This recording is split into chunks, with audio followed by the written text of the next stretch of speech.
1. Let's go! This show fucking stinks, and the fact that you listen, we are very, very thankful for it. AJ, you never cease to amaze me with your toxicity, pal. You got a couple of these? God damn it! What the fuck are you doing? Fuck Boston.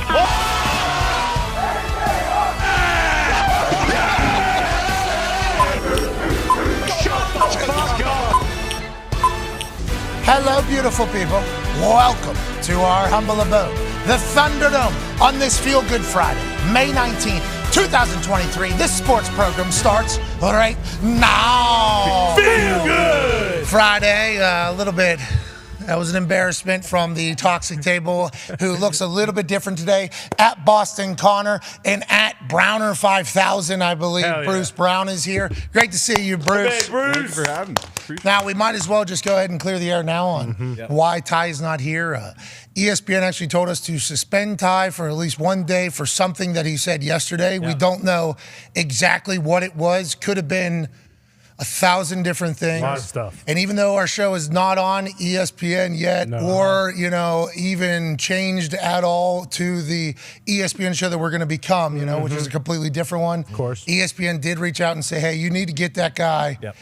To quote them, I think they said, get the tiny-headed fuck off your air. That's right. For at least a day, I think is what it was said in the email. So Ty's suspended for a day. He gets a nice 3-day weekend. Congrats to him. Way to go, Ty. Well, no.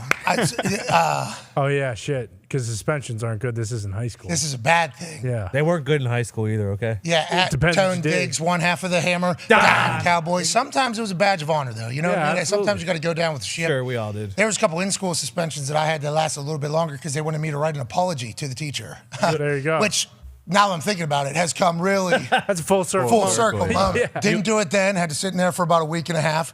Didn't do it now, but people were reporting it was, and that's bullshit. You and I believe got suspended together for like 5 basketball games. We went out to go to a basketball game for like 5 days. Yeah, we had too much passion for Yeah, it. a lot of words Oh, there. is that right? Yeah, too much Chance? chance. Probably some chance. I feel like we were pretty good shit Costumes. talkers. I mean, the whole thing. That's crop. It was crop, but you got to get through some crop to get to the other side. Ty's at a bachelor party. So he was not clarify. suspended. I just want to clarify that. We were thinking about having a moment to say thank you for your time. Good run, Ty. Love you, Ty. Gonna miss you. That's awesome. There's probably people right now. He probably was. Yeah, holy shit. What? Oh, yeah. Now they're just walking it back. Someone just had to delete their article that they had just started. Sell out. Yeah, we had to suspend Ty to shame.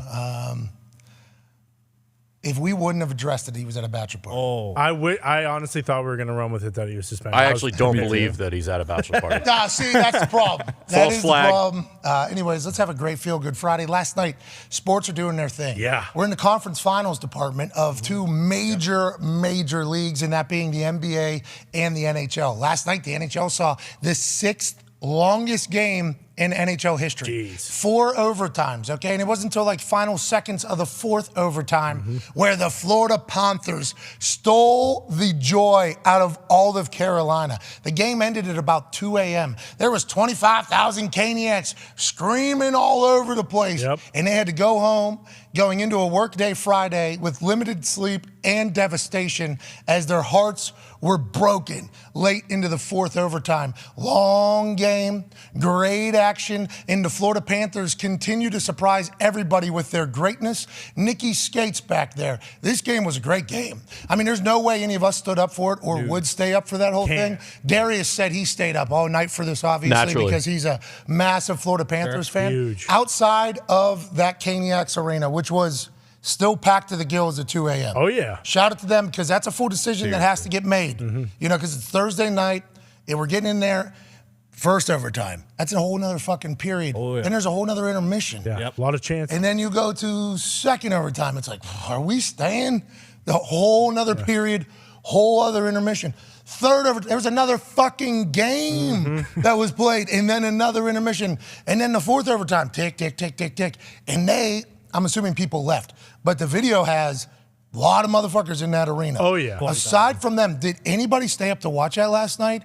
And whenever you think about that, what does that normally indicate for games going ahead? This obviously means they're going to be exhausted for at least the next 3 to 4 games. What does that mean for our betting on the series, Nikki Skates? Yeah, I can't imagine anyone stayed to watch that. And as far as moving forward in the series goes, it's going to be tough. If you remember last year, a lot of us in here, Penguins fans, Bruce Brown's Ranger fan, we watched that Penguins-Rangers game that went to like triple overtime in game 1 last year, and it definitely had an effect on the rest of the series. Guys are tired. Like, this late into the thing already, then we haven't had one of those like super long OT games yet throughout the playoffs yet. You finally get that last night in the Eastern Conference Finals, so that really weighs on a team going the rest of the way. A lot of heavy legs. We're going to see a lot of heavy legs.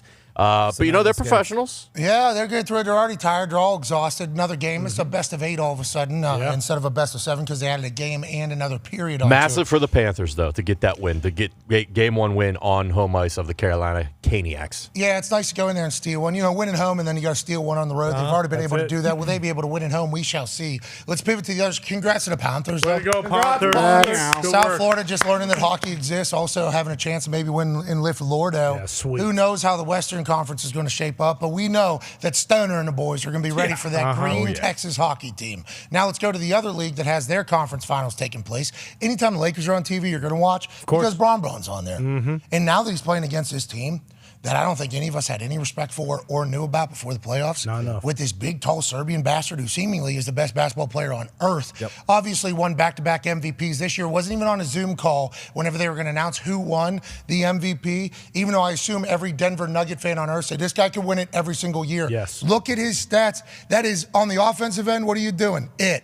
On the defensive end, what are you doing? It. On the offensive end, when you're not scoring, what are you doing? It. This fucking guy does it all. Triple-double machine. And whenever he only has like 5 assists or 6 assists, it's an anomaly. This dude's a point guard who's 7 foot whatever, bullies people and has talent. And that guy he's playing against right there in that photo, Anthony Davis, has the chance to be incredible. Game 1, 40 points, had it going. Last night, dog shit. Yeah, half of that. Now Denver won both their games at home. That's what they had to do. Now they got to go into the crypt and see if they can handle old LeBron and everybody. This feels, though, like Denver might be unstoppable. Connor, what a game last night in the NBA. Yeah, it was ridiculous. And to your point with LeBron, you can't count him out. It's too low. He's one of the greatest players ever. He's flopping all over the place. Yeah. I am so sick of the flopping. He got what he deserved on that flop. It was an egregious flop, but also, you know, Jokic, he got him back 2 plays later. He flopped. Yeah, LeBron slides all the way into courtside seats. Pretty cool for those people sitting courtside, though.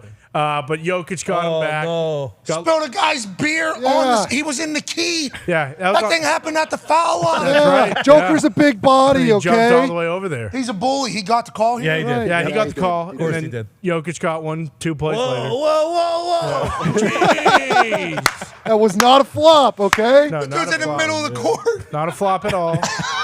Should have been kicked out, to be honest. Him or the other? Joker. Oh, okay. I want to know how the guy holding the drink couldn't react in time by the time he got there. No, he's looking at the action.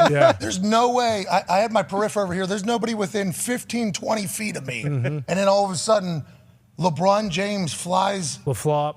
Now, that was obviously, are you disrespecting Joker's strength? Oh, no. Thank you. Joker is a dog. He Yeah. is a bully, and he is powerful. You seen him on the back of that horse yesterday. Yeah. This dude actually picks up horses and puts them down in his little wood wagon. At the so there's a hippodrome. chance that LeBron, there's a chance that LeBron can get thrown from one side of the arena to the other, just like he did last night. And even if they get that call, this is going to be a tough series for the Lakers. Oh, yeah. No doubt about This it. Denver team is fantastic. Yeah. And Jamal Murray's a fucking dude. Exactly. When he's playing as well as he did last night, there was a time where Jokic went out for a little, and then it was just the Jamal Murray show. He had 23 points in the fourth quarter. The story kind of was in the first half, like, hey, Jamal Murray better pick it up, because if he doesn't, then this is going to be a long series for the Nuggets. Second half, he just turned into a completely different player. It was unbelievable to watch. And during it, as a Celtics fan, I started to get the feeling watching the Nuggets like, shit, I don't know if any team can beat the Nuggets going forward, because they're doing everything right. We're so game to game with the NBA, you know, and it would be cool to be able to show that highlight of LeBron. He got shot putted by a Serbian. Yeah, last night. And by saying like Jokic, very strong guy, is LeBron like a skinny bitch or what's the deal here? Because he's not. No, he just knows that that's not allowed in basketball. You can't do that. You can't just. It is allowed. I think the flopping is what people don't think should be allowed. And then here's Jokic's flop because he got him back 2 plays later, and LeBron started laughing because he knew. Okay, flop for flop, an eye for an eye. A lot what are of you gonna do? smiling and. Whoa! See, LeBron's a strong guy. You know, control the hips, control the body. Awesome. This is a highly contested, heavy-spirited fucking. But I think they respect each other's series. But let's pump brakes, okay? I love the Nuggets a lot more than I love the Lakers, okay? But Nuggets are 34-7 at home this year. They are 19-22 away. They started against the Suns, I believe, up 2-0, and then Suns got 2 games at home. So what's the deal? Joker can't play on the road. Don't have his horse and wagon. I think it's that old tale of the role players on the road, and the Nuggets get a lot of scoring from their role players. So if they don't play as well on the road, and they go back to the crypt, this could be 2-2 going back to Denver. Well, we know Pac-Man is certainly heartbroken because of his Packers. He's not a but Pac, Lakers, you combined them. Pac. packed with the Lakers and LeBron. That's why the Lakers had to win last night, though, because the role players played awesome. It was just AD that didn't really show up on the offensive end. And LeBron, right? LeBron didn't have a good game? The conversation with LeBron, he did have a good game, but he is shooting 0% from 3 over these last 2 games. He hasn't hit 3 altitude, maybe, with the legs? Yeah, because he's been banging off the back. Yeah. Ball travels a little bit further. Sure. Aim for the front of the rim as opposed to the middle of the thing. Tell him the easiest bet, though, that has...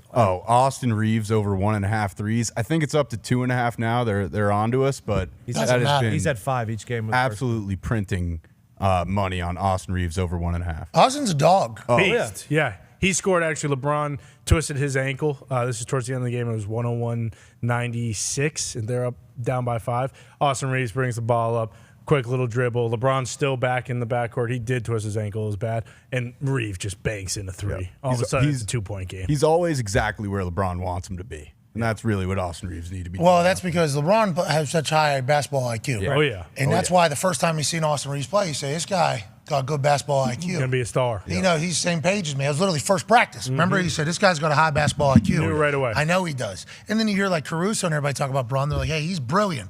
So if he has respect for somebody, it's probably because he feels as if they are in, I don't want to say equal, but in the same basketball intelligence conversation. Yeah. And you got old Austin Reeves with the one leg sleeve. Hope his knee is all right.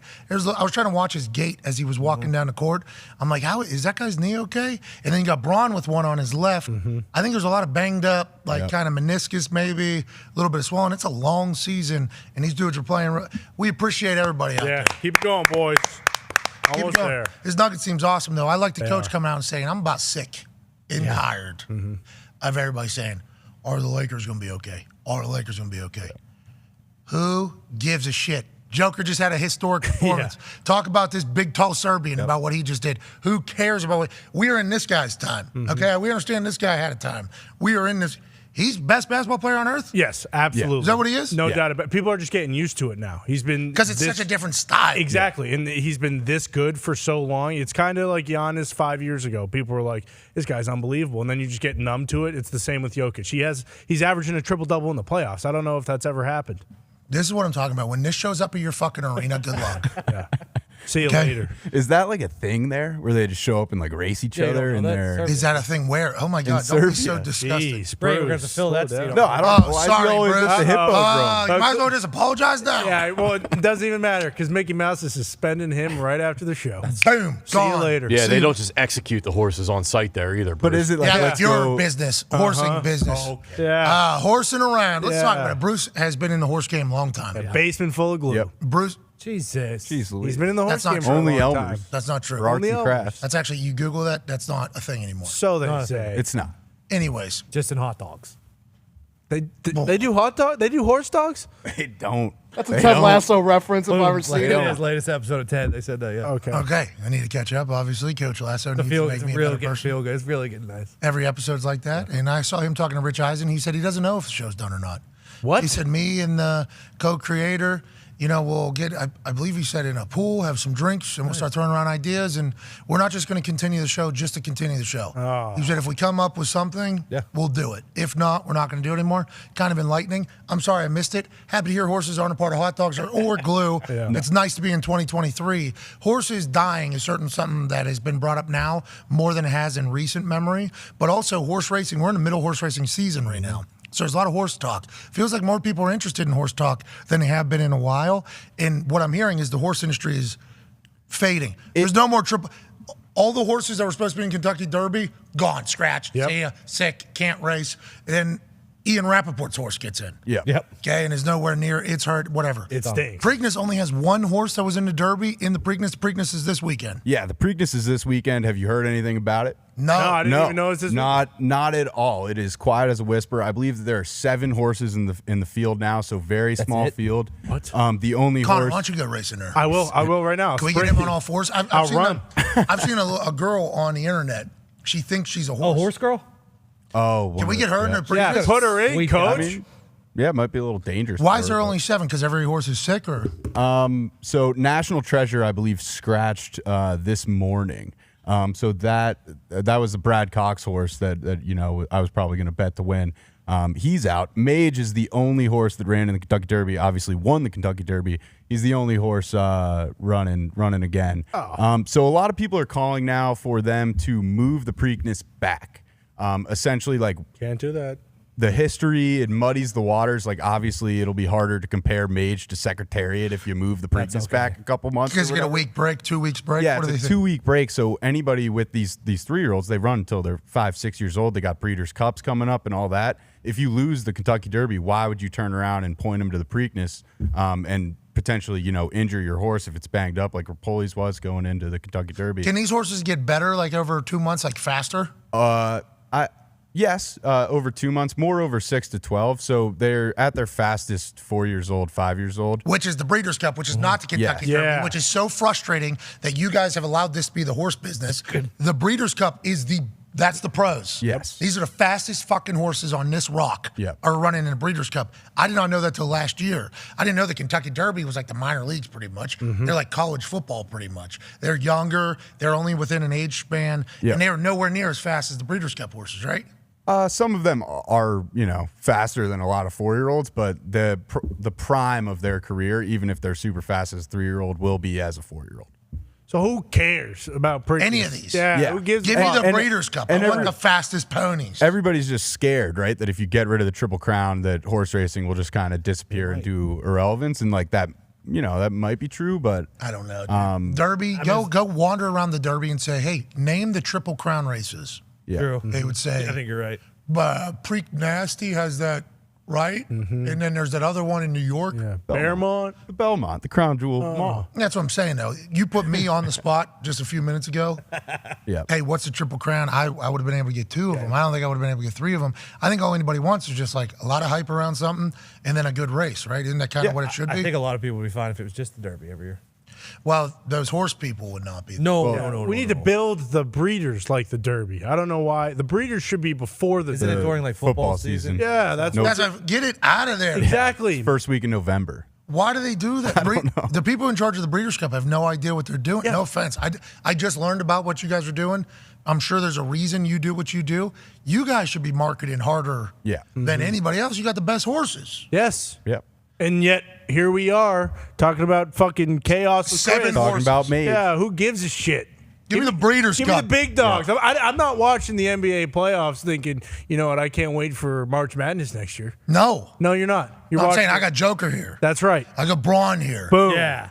I mean, obviously, there's a good tale of a kid out of DePaul getting hot in March Madness. Yes. And making some jumpers. And Mage, this horse, somehow winning in the middle of March Madness.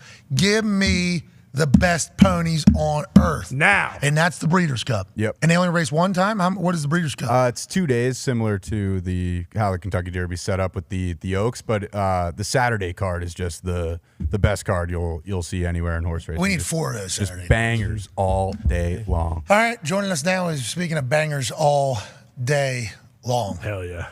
Since 1986, there's been one person present at the Meadowlands. Now, there was a 2-year break that took place, but every other year than those two, there's been a man with a fireman cap on. That's right. That has led the Jets fan base into a chant that led the boys to play the best football they've ever played. You've heard it, you've seen it. J-E-T-S.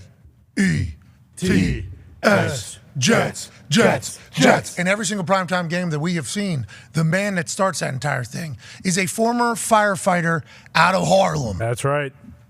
Fireman Ed. Woo! The Pat McAfee Show. I love it.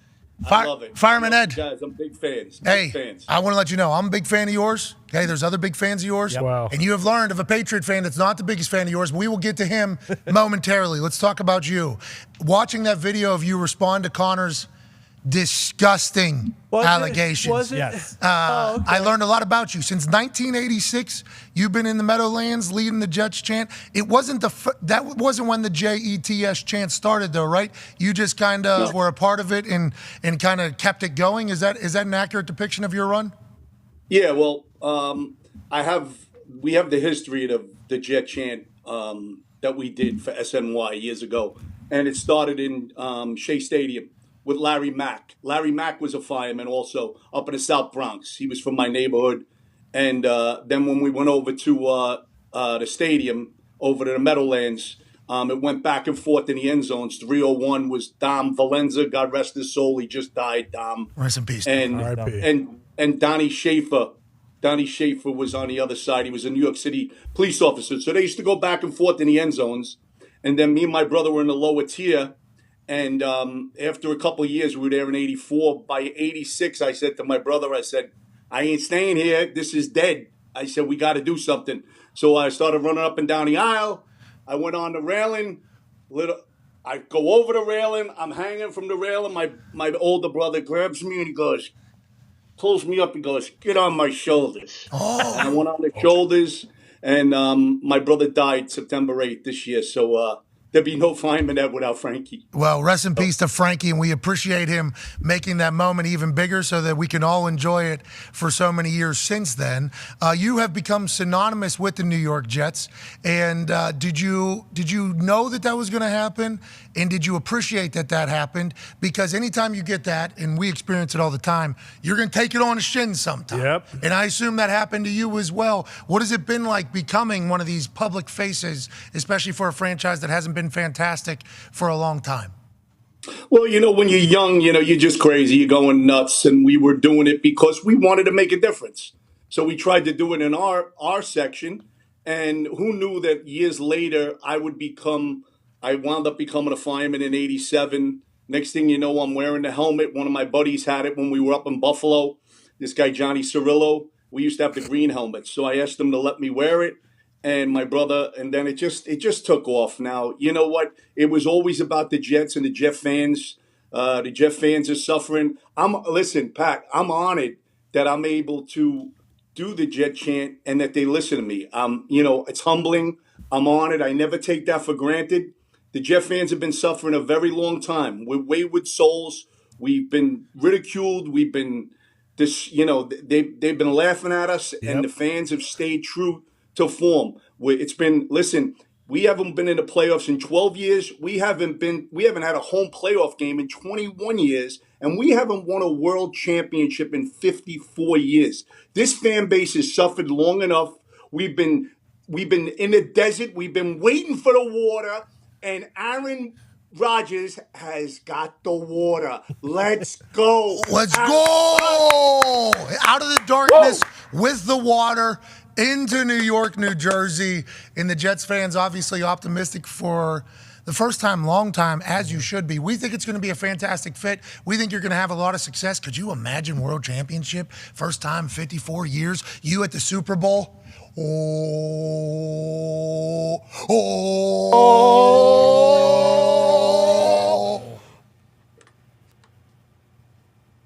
J-E-T-S,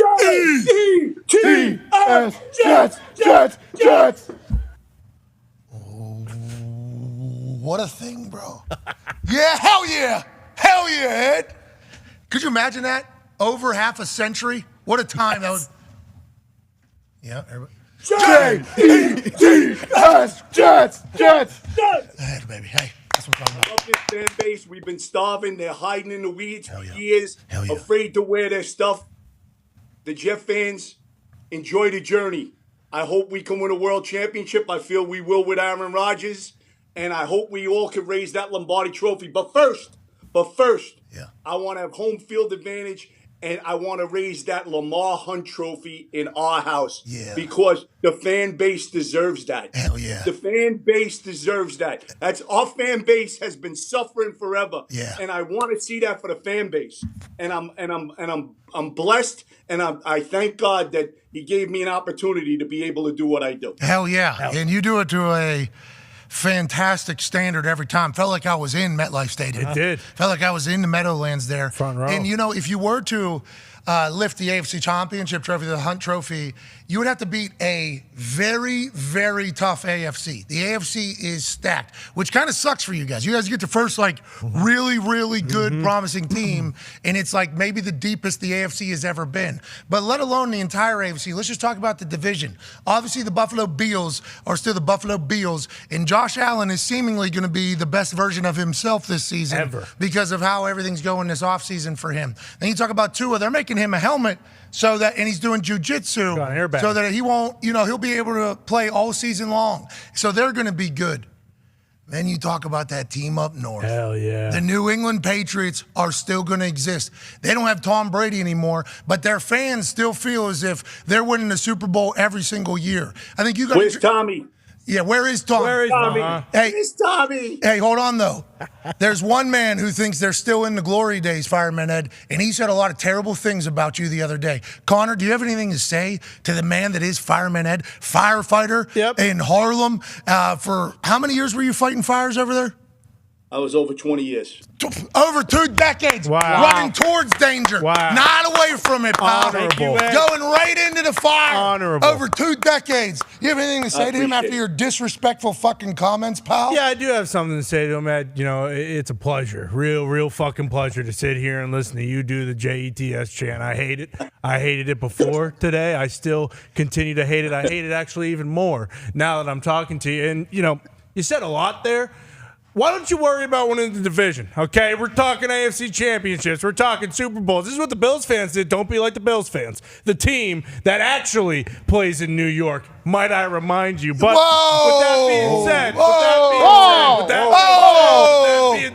with that being said, don't you feel like deep down, underneath everything, that these New York football Jets are going to fuck it up? Don't you feel that just a little bit? And after all this time, after all this promise?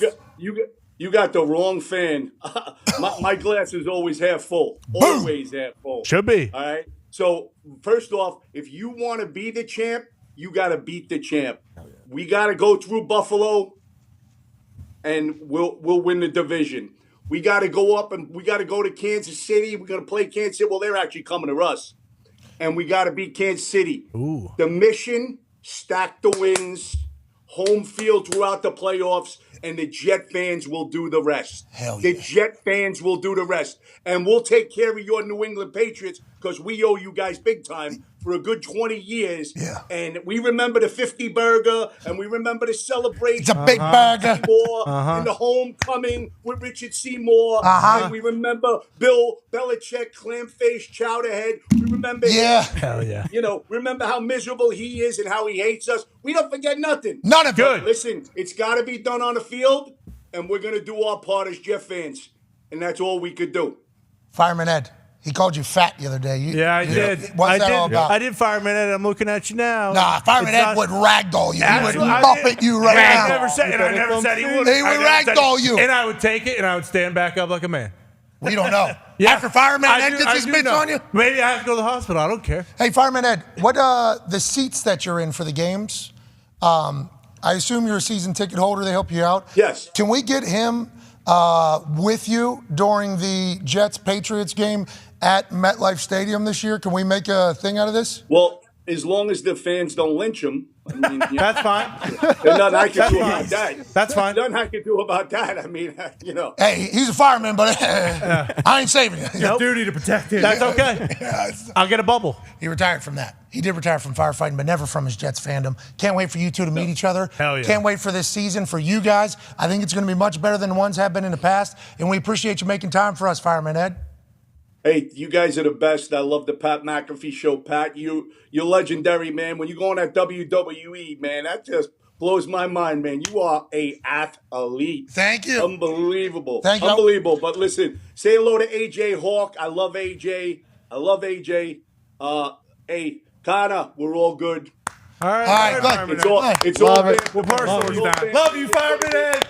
It's just Hey, football. We're all Americans. We're all Americans. Hell yeah. Hell yeah. That's what matters. Hell yeah. All right. Thank you for your service So to the thank community. you. Thanks for having me on. Hell yeah, you got it. Ladies and gentlemen, J-E-T-S.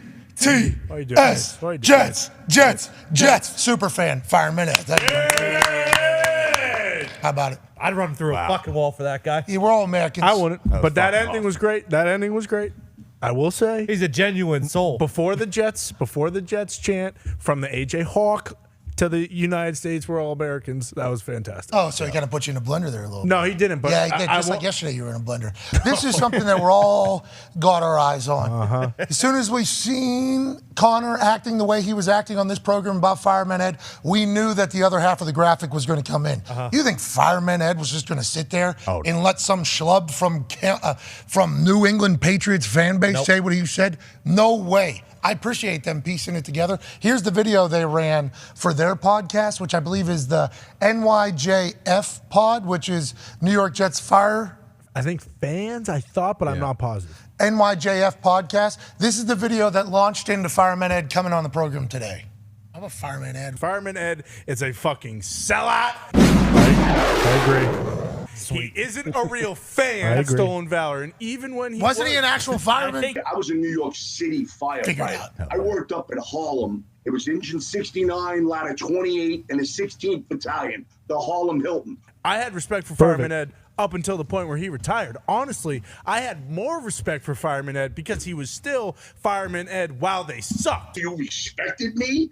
You were 16 years old. Well, what'd you respect? So? You're a Patriot fan. You were 6 years old. They won the Super Bowl. You've been riding it ever since. No more Tommy. No more Tommy.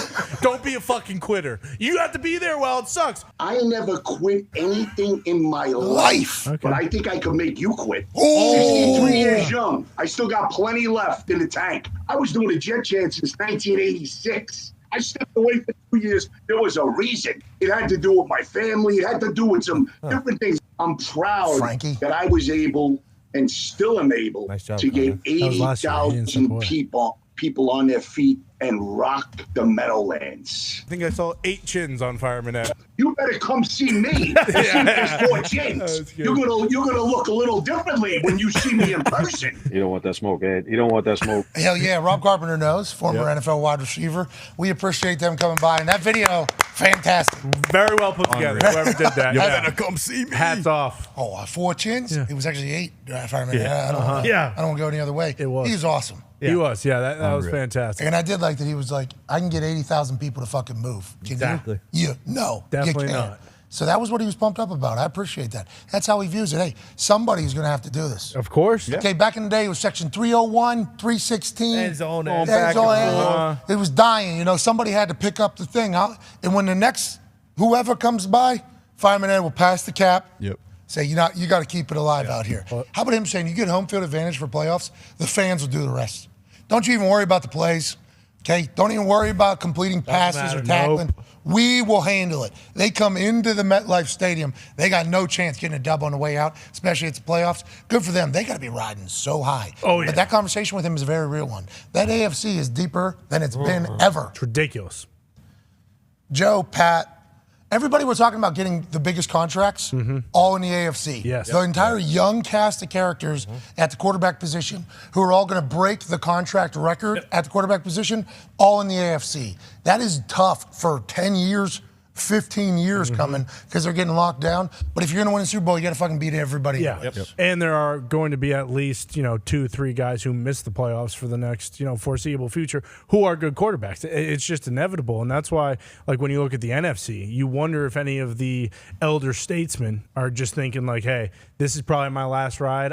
I should just start recruiting people over. Because aside from Jalen Hurts, who did reset it, and then Lamar reset it, he's the only guy over there. That's why I like the Rams. Kyler got paid over there. Kyler did, yeah. And their over-under is, 4.5 games? Crazy. Yeah. Paid a young quarterback, and they're at 4.5, worst in the NFL. Yeah, because he's not going to be – they don't know when he's going to play. And apparently he's ahead of schedule, but they still aren't positive if it's going to be week 1 or if it's going to be like October. Eagles got to be pumped. They got to be jacked. Niners got to be pumped. Yeah. And that's it, pretty much, right? Yeah, after that, it just takes a massive drop. Like the Saints at 9.5. Is anyone prepared to have the Saints be the third best team in the NFC? Because their division stinks. Well, Yeah. Derek Carr's got a chip on his shoulder. Yeah.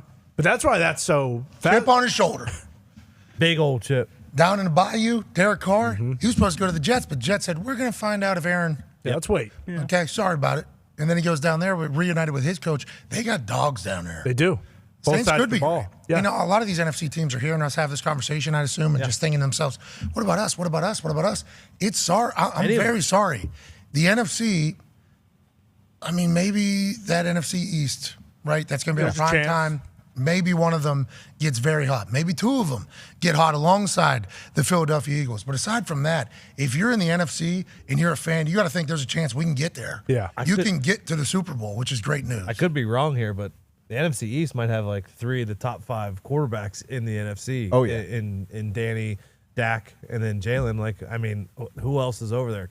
Yeah, because you can't put anyone in the Niners, can you? Goff? Purdy? Like, in Purdy. That's a imagine saying that. I think it's Jalen 1, Danny Dimes 2. Pretty clear cut. Zito's head is rolling back there. He said, what about Justin Fields? Yeah, what's going on? But Justin Fields run all over the place. There was a time this offseason, we didn't say it. People were saying, maybe you trade Justin Fields out so you can get Bryce Young at 1. Whoa. So that's what I'm saying. Like, I don't know if everybody feels like Justin Fields is as good of a quarterback as Chicago Bears fans feel, which I think Chicago Bears fans are justified in thinking. But there has been a weird media thing, like, since that happened, where Justin Fields is going to be the MVP this year all of a sudden. Hell yeah. You think everybody like kind of felt bad about everything they were saying? They're like, yeah, you're right. What do we... Pump him up. His runs last year were fucking unbelievable. Spectacular. But you're going to throw the ball at some point. Yeah, he's a big dog, though. Jalen lot of Hurts. weapons. Jalen Hurts had a similar conversation. Sure, he did. Because from the first year, he was full-time starter, a lot of runs, a lot of athleticism, a lot of everything. And then the conversation last year going in was, if he can throw, the Eagles will be good. If he can't, he's going to get fired. They're going to find a quarterback. And then he proved very easily, hey, you give me some of the routes that I like, I can put the ball wherever you need it. I think there's growth that's going to happen. I think Justin Fields is going to continue. At least Jalen made the playoffs that year, and they lost to the Bucks. Bears had the number 1 overall pick.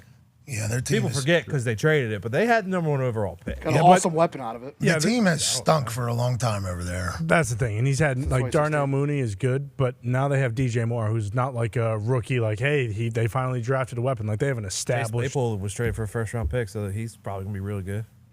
Yeah, but still. What's your problem? What do you mean? Come on. He's probably going to be really good. That's a compliment in my book. Yeah. Number 3 receiver, though. It's not like he's the focal point. Like, he's the number 3 Cole receiver. Kmet's a good tight end. Yeah, Cole Kmet's good. They lost. Talk their truck. running back. Listen, I'm on Chicago's side. I'm only talking about how he delivered the Chase Claypool news because of how happy he is to be out of the Chase Claypool business as a Pittsburgh Steelers fan. That is exactly what Joey Porter Jr. for the guy, okay? Joey Porter Jr. has not played a single down for the Pittsburgh Steelers. Chase Claypool had numerous touchdowns with Ben Roethlisberger. As a freshman, Don Diggs is pumped to get Joey Porter as a Jr. freshman, he did a great freshman season. He was a rookie. Okay, this isn't college, but I do understand what you were saying. If you want me to call and it, that Steelers offense is really one that if you're a wide receiver, you're pumped to be in. Exactly. Isn't it? I was calling him a freshman because he acted like one, okay? It was interesting the way that whole thing went. Yeah. Because we were big Mapletron fans. Huge. Loved him. He was on the show. And then what? He got in. Juju got in his phone. Juju got into him. Got that guy out of town. Juju's in your town now. Yeah, but that's different. No, it's not. Yeah, it is. Because now he's a Super Bowl champion. We have no young wide receivers he can corrupt. And yes, now he's a Super Bowl champion. Yeah, you guys got Kincaid or whatever. Or no, who's you got a tight end? Who'd you guys get? We traded for Mike Gesicki. Yeah, there. I forgot about that. But he's been in the league for 5 years. No, yeah, he's going to be somebody just got either picked up and they're not even. Oh, the Bills. They got Dahn. Dahn Kincaid. Yeah, he's not even going to be a tight end. No. Travis Kelce. Bean basically came on the show and was like, "Yeah, this is a wide receiver." Yeah. Everybody talking about us drafting a tight end. And if you're Kincaid and you're his agent, when your contract's up 4 years from now, you should say, "Hey, this guy drafted me as a wide receiver, not as a tight end here." Yeah, pull the clip. He said it. We didn't say it. He's the one that deemed it that way. That's kind of what the modern NFL is. That's why whenever you ask questions about, will the AFC be able to, will the Jets be able to stack up? It's like you got a quarterback. And in a league where you got to be able to throw, they got a guy that can do it. Patriots, we don't know. No. This is the first year in a new offense. Yes. Or kind of old offense, because Bill O'Brien was part of the one that. Oh, yeah, and everybody that's on that team now is still there, right? No, but. Brand new offense. Yeah, I guess. But, Mac Jones, it was the same offense they used his rookie year. Is it? Yeah. Exact same? Bill O'Brien and Josh McDaniels, they were kind of the two that built that thing for so long. It started with Charlie Weiss. I am intrigued how much you change it. Especially with him going back to college and him running his own thing in Houston. Well, they were running a 3-4 or a 4-3 on offense last year. Yeah, exactly. Matt Patricia had the guy on the line, I think, for certain sets, and then had him playing in space away from it. Well, that's what's going to be interesting, too, because how much are they going to pull from Bama? Because remember, there was that story that Mac kind of taught Bill O'Brien the Bama offense. Which was what? The Sarkisian offense. Which was the Sarkisian offense. Yeah, so how much is... Are they going to integrate that with this? And to your Dahn Kincaid point, that's what they're going to do with Mike Gesicki, too. Because Mike Gesicki, he wanted to get the wide receiver money, and they actually broke down his snaps when he was actually tight end and when he was like slot outside, all that, and it was way more of that than it was tight end. All right, let's stay in the AFC. The Cincinnati Bengals are trying to work out a contract for their superstar, who is now a sex symbol, come back with long hair and a chiseled jawline, absolutely properly jocked. Joey Burrow looking to get back to the Super Bowl and also get a brand new deal from the Cincinnati Bengals. Since Lamar got his deal done, everybody just assumes that Joey Burrow is the next one. They are in the middle of conversations. Joey Burrow has been a part of the conversations. T. Higgins, wide receiver, who's going to get paid from somebody, came out and spoke and said it means a lot having a leader like Joey Burrow looking out for others during his contract talks. I think we're in a new era where a lot of players are going to be a little bit more hands-on in the negotiations, have a little bit more insight on what their deals could look like, can look like, and will look like.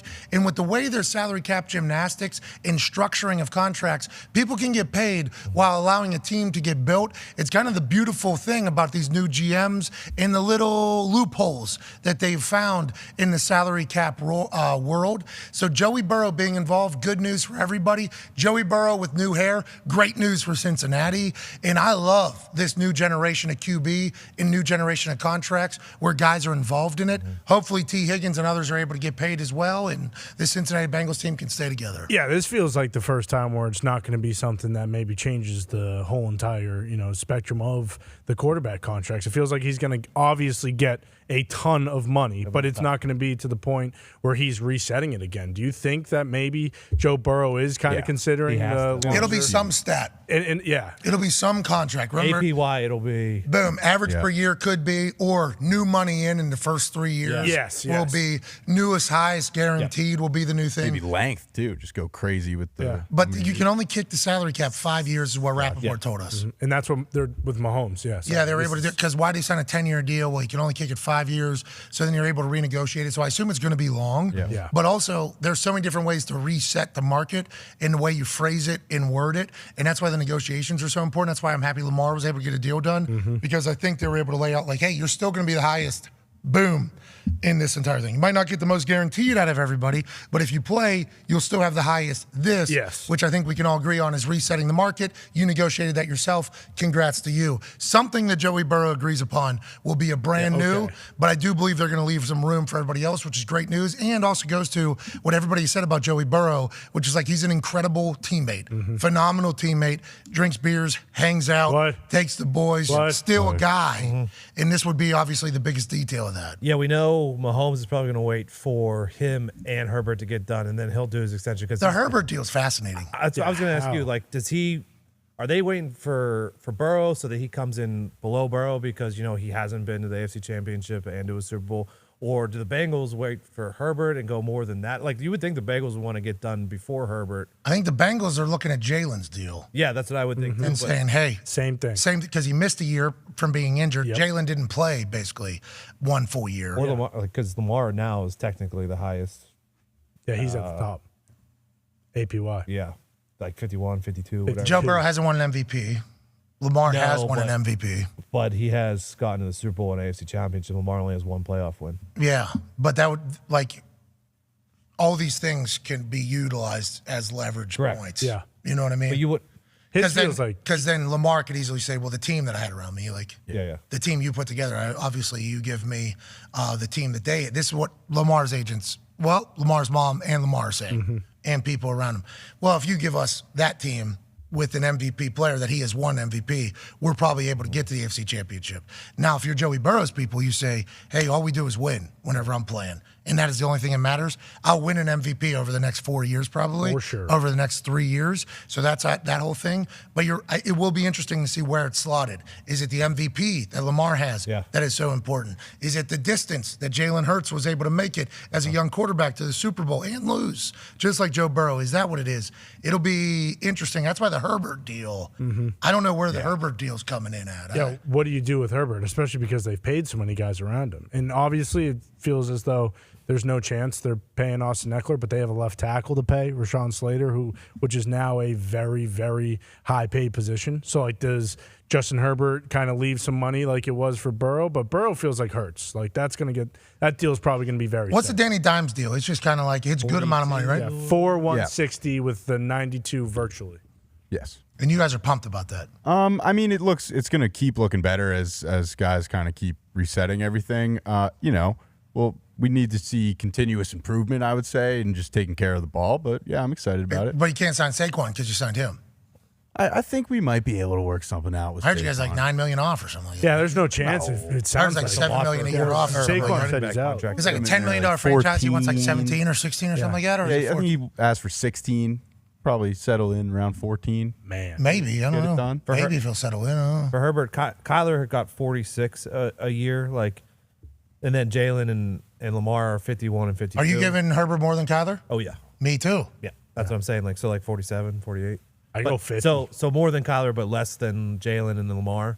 So this is the average per year. Yeah, which is not. I mean, there's so many different ways to describe a contract. Guaranteed money. 3-year new cash flow, which is the actual thing that matters and all that. 52, 51, 50, 48 Russell Wilson still. 50 feels like the number. For Herbert? Yeah. What about Burrow? Yeah, I could see Burrow at 52. 52.5. Yeah, because Burrow and Hurts feels like... See, if I'm Burrow, if I'm going to go up for the 50, like, if I'm going for it, you're going to have to. You might as well just... What's $1 million? Yeah, like, what are we talking? $2 million more here. But that's just like APY if they front it with a bunch of guarantees. Yeah, the structure of it matters. But the teams know, like, when they report it, or it used to be reported, this is how it used to be reported. Only way. Well, because we got to change that, I think. Yeah, a little bit. Congrats to us. Yeah, it was good work.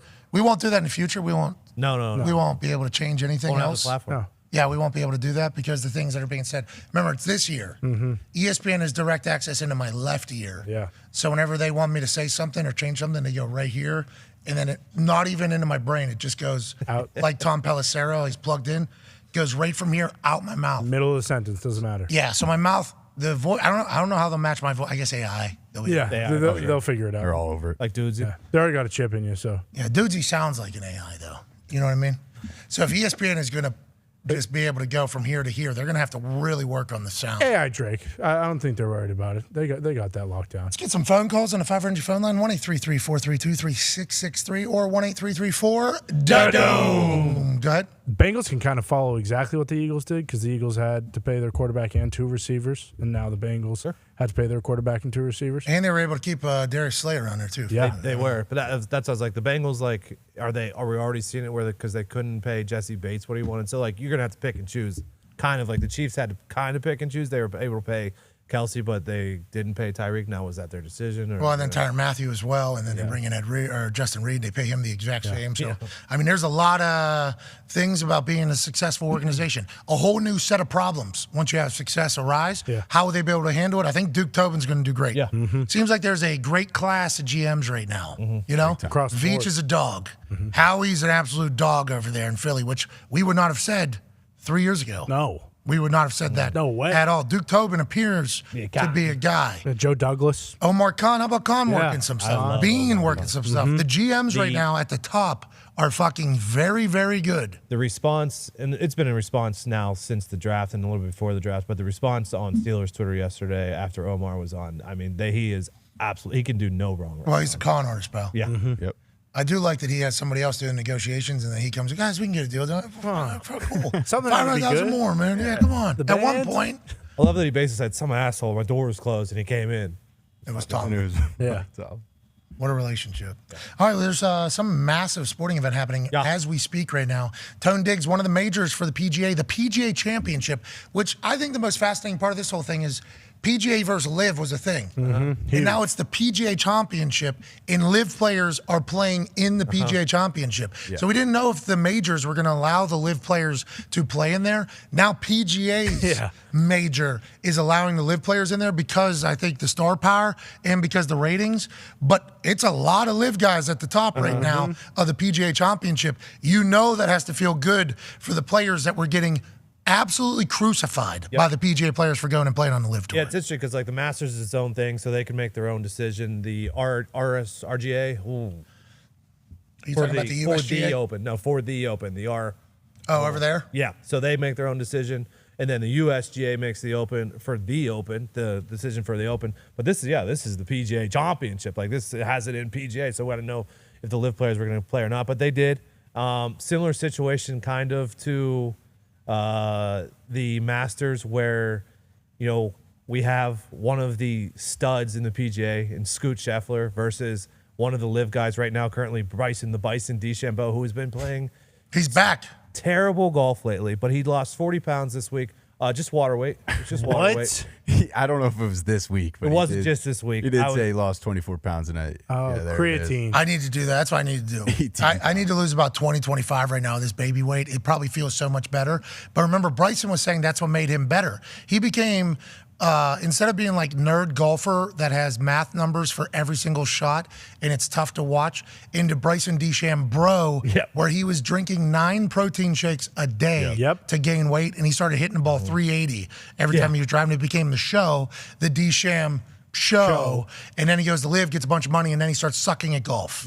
And then now the PGA Championship is back. He's lighter and playing the best he's ever played. Yeah, round 1 he was awesome, -4. And in the course, the guys are obviously it's tough. They're all saying it's very, very tough. And it's very, very grueling and exhausting. But they're saying it's fair. There's like the greens are rolling great. They said it's fair. It's not like it's just the course is playing hard.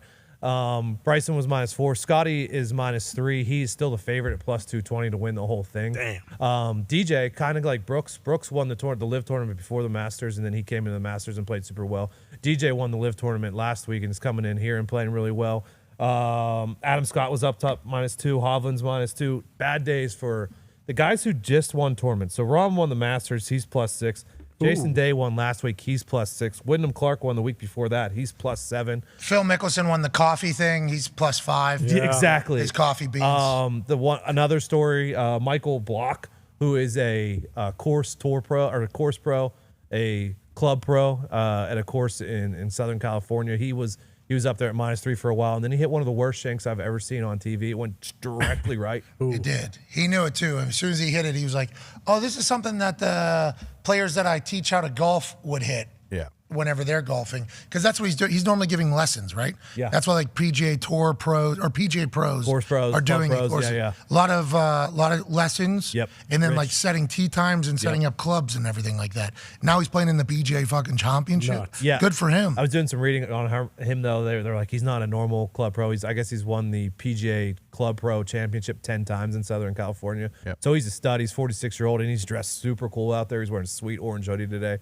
But it's nice. There's some. I like how the Masters was. I like how this was. When there is a mix of like some of the best PGA guys, and then there's like 2 or 3 Live guys up at the top. It makes the things a lot more exciting. saw Cuz fall into the. Oh, Tom Kim. Yeah, Tom Kim had a tough day yesterday. Not only did he not play great, he also fell into the. He went for his ball, and he fell into the mud. And I was watching this live as it was happening because they're playing late, like into the night last night. Oh yeah. It was like 8:05ish, and I saw Dustin Johnson playing. They were on ESPN 2, I believe, is where I was watching at. He goes in because he thought his ball was in an area that he could get to. He got interviewed afterwards, and he was like, "This is a PGA Championship. Like, I'm not sacrificing any stroke at all." And he goes waddling in, and then right into the mud, deep into the mud. So then he had to get out of there. Obviously, gets all the way out. They're showing this entire thing. They had a ISO cam on this man for probably 7 minutes straight. I think they were supposed to go to a commercial break. They started playing music for commercial break, and you could hear somebody almost go like, nah, nah, nah, nah, nah. They turned the music back down while he's in there. He goes and finds a creek to go wash himself off on. Okay, he goes into this creek. He starts washing himself off. He disappears from the shot. No. He fell in the creek. Oh, geez. So this dude falls into mud, and then he gets into a creek to wash himself off, all live. This is all happening right on camera. Then he slips and falls in the creek. Then he gets up. Then he has to dry himself off, put his shoes back in, and then keep playing without having too much of a hold up because the delay is a penalty. So it was a whole scene. And then after the round, he found out he went viral. And that's one of like, I don't want to say like adorable, but it was. It was. It was like an adorable moment when he found out that he went viral. Because he's only 20 years old. He's one of like the bright young players on the tour. In the moment, like when he did find out and his reaction to it was heartwarming. It was kind of there it is. Yeah. Adorable is a great word for it too, but yeah, I got a baby now. Wholesome, so, wholesome. Adorable gets thrown around probably a lot. Yeah, but he handled it well, and you're right. My baby is adorable. Exactly. It is. She's beautiful. She is. Baby. Yes, she is. Got to sleep last night. The baby. How about that? It's awesome. Yeah. That's a really cool thing. Sleep. Here we go. Shout out. Now she's not off scheduled feed. She's off scheduled feedings too. So it's just like whenever she is basically saying, "Hey, feed me." So they said that could be hour and a half, 2 hours, could be 4 hours. Oh. I'm like, well, she seems to be a chugger, so I assume it's going to be much sooner than that. But if there's a chance there's a little bit of a break in here, now we're playing the game. Now we're dadding and momming, and now the baby's growing. Yeah, that's how to get the job done. I was always afraid to go off the schedule. We still on the schedule because I didn't want to play that game. Like, is she crying because she's hungry, or is she crying because of something else, or crying because of this or that? It's a game. Yeah, it's quite a game. It's really trying to figure out what a puzzle. It is a puzzle. You know what I mean? Because like you look at the face, it's like, oh, that's a poop face, just poop for sure. And then you're holding it like, oh, I just felt poop, I think. And then you go in there, no, it's just massive fart. It's like, okay, so that's a fart face, which is like okay, let it eat. And then she starts crying. It's like, well, is she hungry, or she want a binky, or did she actually poop? So now it's a full thing trying to figure out. So it's like baby charades? Yeah. Yeah, it is. Yeah. No words. It's incredibly difficult. Just acting it all out. If she would do one of these. She gets so like, she's pretty strong too. It makes no sense how strong she is. There'll be a time where she like has her hands up on her face like this, and I'll go to put bottle in mouth, and she will want to get that thing out. Oh. So I have to like try to get her hand like off of it, and it's like, no. So I got to take it out, and then I gotta beat her. Yeah, finagle her. Yeah, I'm like working her like I'm a jujitsu guy. But the mom's kicking ass. Sam is kicking so much ass. Oh, yeah. Got to sleep last night. That's great news. Shout out to the nanny that comes through. Huge. It's called a night nanny or something like that. Night nurse, I think is the nurse. title. I assume this is one of the most spoiled things that I could talk about, but this is a lifesaver. This lady comes into the house, and I don't know if she talks. She just comes in, locked in downstairs.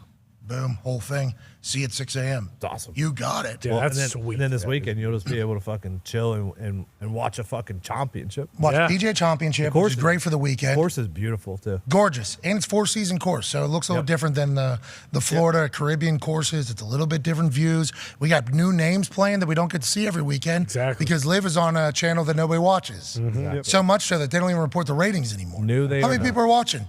We don't want to give it. I don't know. Why not? You can't just go and check, the 7 o'clock Penn and Teller and kind of back into it, Yeah, what's the lead in? Yeah. You just look up the Nutrisystem infomercial. It came on There after. was so many. Smart. The list of shows that came on with 2 holes left when Com Smith and that's DJ where that's were all. top That's of the league. absurd. Yeah, One Tree Hill. Is the Penn and Teller Fool Us? Is it that show? I forget the exact name of it, but that's what came on in New Good show. York. on CW. I've watched a lot of the Fool Us shows. Season 9, episode 1, I believe. It's good. Magicians come into the Penn and Teller studio. Oh, they try to fool them. Theater in thing. Yeah, they have to fool Penn and Teller. Ooh. Good luck. Well, that's the thing. You get a trophy. It says F you because you fooled us or whatever. It's in front of studio audience. It's in front of a theater of people. And at the end of the trick, Penn and Teller will talk to the magician and basically drop like hints that they knew what the fuck the guy did or the woman did. Sure. Be like, there was a magician named Frank in the 70s that used to do this trick that was like, boom, and the magician that just did the trick be like, yup, they know exactly what I did, but the theater has no idea. It's actually a great show. There's some hack magicians that come through there, and you kind of got to just like deal with it because there's a lot to kind of come through. Yeah. But it's a very good show. And I have turned that on. That's on CW, it sounds like. Yeah. So I've gone to CW for something. Okay. But I have not done it for Live yet. I'm a terrible sports dude. How many times have they been fooled? Have you seen it? Yeah. Oh, yeah. Really? Yeah. So there are some awesome magicians. And then there's been a couple like give and takes where, she's the host of it. She does a great job hosting Does it. Penn always float?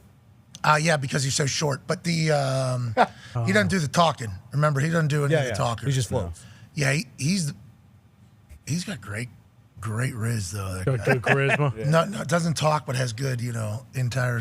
Good body language. I'm a big magician fan. I like magicians. Yeah. I enjoy watching them live.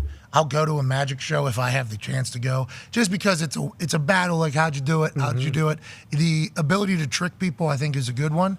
So I think I like wrestling so much too, because it's like, what are the things that you can't pick up on that are happening? I think it's a fun little game. But yeah, they've been beat a couple times, and there's been a little bit of bickering too between them and the magician. Like, there was a lady named Lisa in New York started blah blah blah. And the magician will be like, yeah, I heard of her, but this is not that. This is different. This is a little different than. And they're like, well, and then and then the trophy comes down. Oh. It's electrifying. Yeah, they need to have that lead into Live. Yeah. Maybe they have Penn and Teller fool us lead into Live. Maybe they have that during Live. That'd be sweet. Double box. A little, what do they call that? Playing through? Or just have them walk. Yes. If they could get a golf ball to go one screen to the other from different spots, oh my god. Chris Angel's probably working on it right now. Is he is he all right? Chris Angel? Yeah, remember he was in the hospital. Oh yeah, he had I'm assuming he's good. Yeah, he switched his heart out for a different person's heart. Yeah, he was actually going to the hospital to fix the hospital. All right, let's get to a break. So Penn and Teller, just a better America's Got Talent with strictly magicians. It is kind of like that. Okay. But not better than America's Got Talent. That show is really so good. So better than like a Titans game. You seen AGT Extreme? I'd say. I tried. I think. So it's good. Yeah. I don't know. Let's just keep it all in one place. Yeah. This is like the XFL, USFL.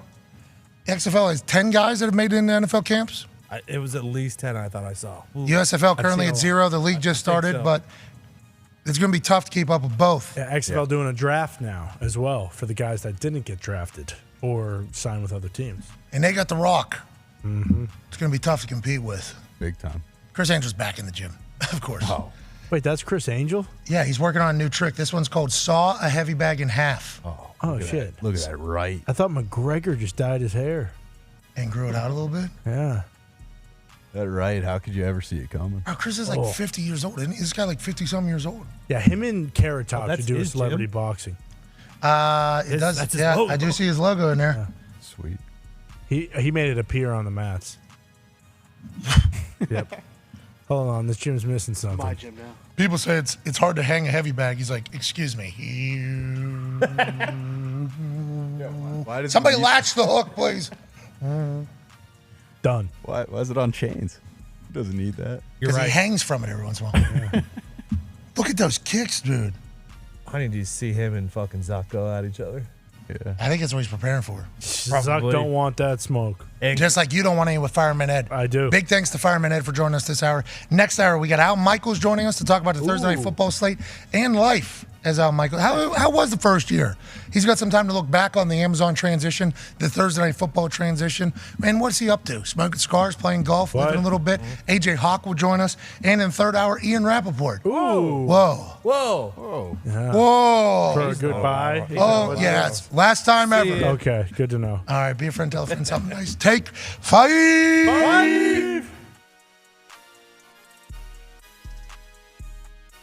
ladies and fellas, I'll see you later. I'd also like to announce that the toxic table will no longer be toxic. No, instead, there'll be the suit and tie table. Suit it! We're not done. Tone Diggs, who grew up on the same exact street as me, will still be talking about gambling, but not on my show anymore. No, only on Hammer Dahn. Hell yeah! Yeehaw, buddy! And last but not least, our show will be moving into a block format. So the boys in the back will have their hands full with the A block, the B block, the C block, and the D block every damn day. Darn right. That was a lie. We ain't changing a damn thing. That was literally the starter for every conversation with everybody this Up to Something season. Dead middle, probably, of Up to Something season right now. And I must say, it was a wild Up to Something season this year. Everything's moving and escalating quickly, and the only reason it happens is because you people watch. It ended with 4 significant offers from 4 great platforms/networks that were all represented by fantastic human beings. It was truly an honor getting to talk and meet with everybody from everywhere. I appreciate you all. I think I relayed that message enough for you to understand that all. A lot of massive news coming out of this particular operation, and it's the biggest. This is big. What I discovered in these negotiations that I represented us in is that our show is what a lot of these suit folk are now viewing as the future of daily sports talk. I think that's a really cool thing. A few years back, none of these networks would even give me a meeting. Now, we're the tip of the spear of what sports media needs to be in its next chapter.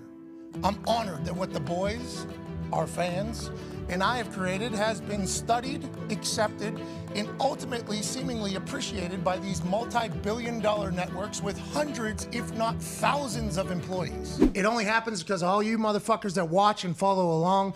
With that being said, the rumors were accurate, but they didn't tell the entire tale. Beginning this fall, our show will be live on ESPN, ESPN Plus, and ESPN's YouTube all at the same damn time. It'll be Get Up, First Take, then our program on ESPN and ESPN Plus, and our show will be live on ESPN's YouTube as well. I wouldn't agree to a deal if we couldn't continue to hang out every day with the YouTube community. This show will always remain free to people. Just know that this YouTube thing here, this will always exist. It was actually a sticking point in some conversations with some networks. And now, our show will also be on in every airport, cafe, restaurant, house, etc., with the incomparable power of ESPN. Out of respect for that, we have decided that we won't be saying fuck nearly as much, but every other word is good to go. Shout out Michael Jordan in The Last Dance. They had a lot of success. He said fuck all the time. We won't be doing that because it's middle of the day, but everything else will be good. This guy's a loose cannon. Yeah. This part's important, though, for folks who were speaking out of pocket and rather disrespectful last week. Relax. We will still have full creative control of the program. I will never ever sacrifice this show for anything. Why would ESPN want to license our show and then change it entirely? That would make no sense. Why would I want to go to a place and have to change the program entirely? That makes no sense. We're too dumb to change. Jimmy Pitaro and I have had incredible conversations about what ESPN can look like tomorrow and how it doesn't have to be what it looked like yesterday or even today. The program will never lose its soul. The toxic table is still gonna be. AJ Hawk ain't going anywhere. Aaron Rodgers Tuesday. My intention was to play for the New York Jets. In the trenches, everything DB, Coach P's keys. Our show is still our show, just with a bit more reach and access due to partnering with the worldwide leader. In closing, we are insanely honored that Paisano, Jimmy Pitaro, brand new president of content Burke Magnus, and Bob Father, shout out Bob Iger, are blessing us with this opportunity to be a part of the next chapter of the ESPN family. We do not take that lightly. We're going to work our asses off to make sure this is a success, not only because of those fine gentlemen's faith in us, but also so that other shows, just like ours, can see these same types of opportunities in the future. ESPN will still have its debates and super serious and riveting analysis. Who was on crack? But all parties involved agree that the time has come for a bunch of sports stooges in a Thunderdome in Indiana to sprinkle in some fun and some celebration of sport as well. I'm back in this saddle tomorrow. I can't wait to see you all. I will answer any more questions that potentially come in the next 24 hours. Let's continue to do some historic shit together this fall. Let's change the game forever. Cheers and thank you all. I am eternally grateful. I went to one wrestling practice. I was like, holy shit, I gotta gain weight. I can't do this. Because you had to, so. My dad took me aside in 8th grade and was like, you're kind of skinny, but you're super slow, Ted. And you need to put on weight. I actually gained 100 pounds in 1 year.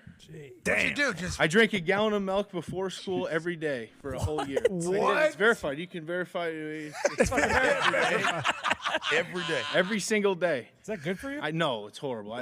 My body rejects milk. What year was it? What year was it? Freshman to sophomore year of high school. Did you grow as well? Yeah, I grew like 4 inches and gained 100 pounds. It's unbelievable. Because of the milk every single morning? I probably hit a puberty too. You ever switch it up between white and chocolate or? No, 2%. 2%. Give me the whole. Give me the thick stuff. Maybe on a day I was feeling weak, skim, but still a gallon. I haven't been this confident in a Patriots game in 2-3 years. Oh, no! Let's keep in mind, we have all watched the Bears on primetime. The Bears just are not a good football team. Oh, no! That might be 41-3, one extra field goal. Alternate spread, are you going to change it a little bit after seeing the fog over there? Yeah, this morning I took him at 13.5. Before the show, I took him at 20.5. And then after the show, I'll take him at 28.5. Oh, no! Give me a good night. You need to relax. Hey, I'm don't lose to the Bears tonight. He's Don't lose to the Bears. Don't worry. You hear me? Don't worry. You know what I'm going through today? You better not fucking lose to the Bears. been- Your team's fucking dead. You guys lose to the Chicago Bears on Monday Night Football? Wow. Oh, no! Your thoughts, Connor? You know, it is what it is. Football is football. None of my bets hit, and because of that, I will not be able to gamble at FanDuel or anywhere for the rest of my life, I don't think, because of those losses. However, it's a humbling experience. I'm very glad that we're getting this game out of the way. Hey, What? let's go! This show fucking stinks. And the fact that you listen, we are very, very thankful for it. AJ, never cease to amaze me with your toxicity, pal. You got a couple of these? God damn it! What the fuck are you doing? Boston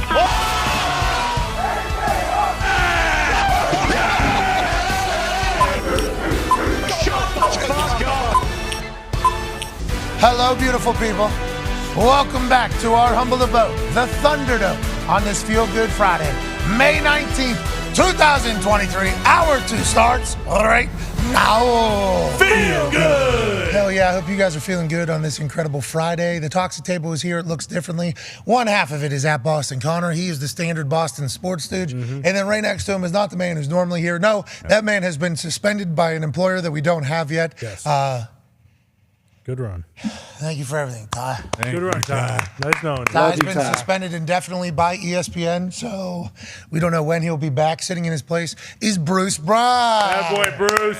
Couple coastal Call to leaders. the suit bullpen. Yeah, it is. Not both of you, kinda. You know, because he's in a yacht club. You're certainly a suit. Yeah. Now we got a very different Toxic Table. Yeah, I don't also. love it, to be honest with you. Well, this is exactly what people said was going to happen. Yeah. You know. Now we got a bunch of suits sitting on the table. Just the beginning. Wow. Wait till they see my boat shoes. Yeah, this is Casual Friday, too. This is disgusting is what it Yeah. is. Let's get to one half of the hammer. Dahn, Cowboys, Tone Diggs. And joining us live from Manatee, Ohio is a man who's a college football national champion, a Super Bowl champion. Whoa. He's the champion of Ohio. That's right. He's the all-time leading tackler for the Packers. He's a massive sellout, COVID survivor, father of 10, AJ Hall. Yeah. AJ, how you doing, pal? Doing well. How you guys doing? Yeah, life is good, dude. You know, life is pretty good. Another great What happened to Ty? suspended. Mickey Mouse said no more. Called somebody a fatso. We don't know if that's what it The was. corporate bosses came in and laid the hammer down already. Bingo. We don't know what Ty said. They wouldn't tell us the exact. So, I mean, it could be we tried to brainstorm what it could have been. There was a lot. There was a lot that kind of came to mind. So if we were to do that, we would never have time to do anything else if we were trying to guess what it potentially was for. But yeah, he's been suspended indefinitely. Might never see him again, actually. Yeah, Man. probably won't. But he'll do fine. Good picture. He'll land Good on his picture. feet. Bill, thank you for getting involved there because Bill does want to be a part of the last time that this man has been seen on our program. That's a good call there, Bill. That's part of history right there. Yeah. We will miss the shit out of Ty Schmidt. Big time. He might also. Yeah, he was at a bachelor party. Yeah, he keeps saying that, but he didn't mention it to us one time, so you can just tell us. No, because remember we were talking about when Ty was going to get suspended, and then when he's not here, we just say, "Oh, Ty's suspended," but we forgot he had a bachelor party to go to. I'm sure he has a big bachelor party to be at. It's okay. We know where he is. Yeah, it's an indefinite length bachelor party, right, AJ? You heard about this? Yeah, I did hear about that. Those are all the rage these days. Yeah, my parents. How many days do you think? How many days? No end days. Oh my gosh. Well, AJ and I went and saw somebody who's living a birthday party life, right? A bachelor party life. Yeah. Like entire life. Yeah. Right? AJ, what'd you say? Is this the same place I'm thinking about? Did this person have first right of refusal? Oh yeah. Yes. Okay. Oh yeah. That's one. That's funny you bring that up. That's full circle. What did I say early on? Like, how long until this gets sad? Yeah. Well, that's why I'm bringing it up. Is like, how long could you last in that particular? I think for me, 3-4 days probably is when I start getting a bit antsy, to kind of do stuff. And the wife doesn't always love it, especially whenever we go on the post Super Bowl vacation that everybody gets.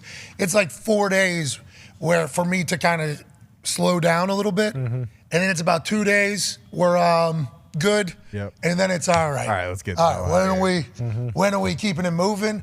It's like I don't know how long Ty's bachelor party is going to be for this indefinite bachelor party, but he might be back Monday maybe. He might be back never. Yeah, I really don't believe you because I've heard this before, and it was when my parents sent our dog to a farm. And this is exactly what's going on with Ty. And I know that we can just joke about it, but no. It's been a really good run. You're a sellout. I'm pissed about it.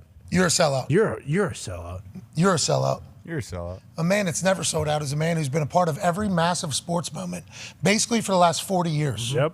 An absolute do you believe in miracles, a guy who has had his fingerprints over sports history. I don't know how many Hall of Fames you can go into, but any of them that involve a microphone, this guy's going to end up in them. Absolute legend, voice of Amazon's Thursday Night Football, Al Michaels. Yeah! How are you, boss? I hate to disappoint you. I know you are the new king of all media. All right. All of my tank tops are at the cleaners. I understand. Oh, no. I understand. Everyone. That's how I wanted to come on. But in honor of the Hawk. Hell yeah. I see it. Wow. Hell yeah. You got yours? You got yours, AJ? Matt's got his, too. I don't know what. AJ, here's the deal. Do you take the bands off before you smoke them? I don't know. You don't have to, What do you do? I tend to do it on here. Do you smoke them or chew on them, Al? Yeah, you chew on it or what? I use them as a prop for the Pat McAfee show. Smart. Okay, got 2 of them. One was for the last episode.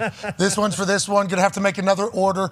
I'm not a big cigar guy either, but I do appreciate the fact that you appreciate our show. You've always been way too kind to us, and now we're getting an opportunity to go, sell out, basically, Al. Yeah. We're selling out now. The show's gonna change completely, I've been told by everybody, Al. With apologies to Howard Stern, you are the new king of all media. You understand that, right? I don't know if that's the case, Al. You're fucking Al Michaels, so I guess, you know what I mean? So, there's so many people out there. We're very lucky to do what we do. We didn't create this avenue. People have been making shit on the internet for a long, long time. But, us having the right humans in one area, it's amazing how lucky you can get. The group of humans that we have in this particular program in operation are all on the same track, work so hard, don't do any other bullshit. It's like we are very, very lucky to be at the time we're at with the people that we're at. And I think we're just trying to enjoy the shit out of it, Al. Yeah. Honestly, that's all we're trying to do. There are so many brands of shit. You just happen to have a better brand of shit. You know that. Okay. Maybe the best. Okay. No, definitely not the best. Chase. Baby, definitely not the best. But let's not talk about us anymore. There's been a lot of that happening, both in the shins and pats on the back. So it's kind of getting tiresome. Let's talk about you. Amazon entering its 2nd year now. We got the Thursday Night Football schedule. Seems great. I saw you talk to Jimmy Traina. You agree that the schedule is eyeing up to be fantastic. Do we know, though? Because the ability not to flex. What are your thoughts on that as the owners vote on the flexing for Thursday Night Football and what the schedule is potentially going to look like for you guys this year? Jeez Louise, get your voice. Pat, first of all, we don't know how the games are going to play out, but we do know, the matchups on paper look great. And, I mean, we get to look at those first three games, and NBC or Fox or CBS, anybody would take those. Minnesota at Philadelphia, Giants at San Francisco, and then Detroit's kind of the it team this year at Green Bay. I mean, that's a hell of a way to come out of the gate. And then later on in the season, Baltimore and Cincinnati, they played that classic playoff game last year, the wild card round. And then your boy Aaron, gets two appearances. Black Friday and Thursday at the end of the season in, I think, Cleveland. So all things considered, it's a great schedule. It's much better. The matchups are much better than last year. And now, they've got to play the game. So hopefully most of these games will be compelling. I hope so too, Al. Last Thursday Night Football run there's a stretch where we all believe that humans like Kirk Herbstreit, who's been calling A games for 27 years in prime time, and Al Michaels, who's been calling every big moment in sports history for the last, we don't want to say the actual amount of years because, you look like he's got like 45. He's young. Brayton's still as quick as a tap. I mean, we were talking, still got it completed, but you've been a part of every massive moment that the sports world has basically ever seen. And then you guys got 9-3 on Thursday. Then you got like a 7-2 the next week. Brutal. And like an 11-4 somehow the week after that. And I think us as fans were like, not only do we want this to be better because it's the NFL product, and there was a time where like 6 primetime games in a row for the NFL were kind of all duds. I think it was like becoming a little bit, but Thursday Night Football seemed to have a little bit through the week, or through the year. We wanted you guys to have great games. It feels like the NFL's trying, right? It feels like they're trying at least a little bit, Al?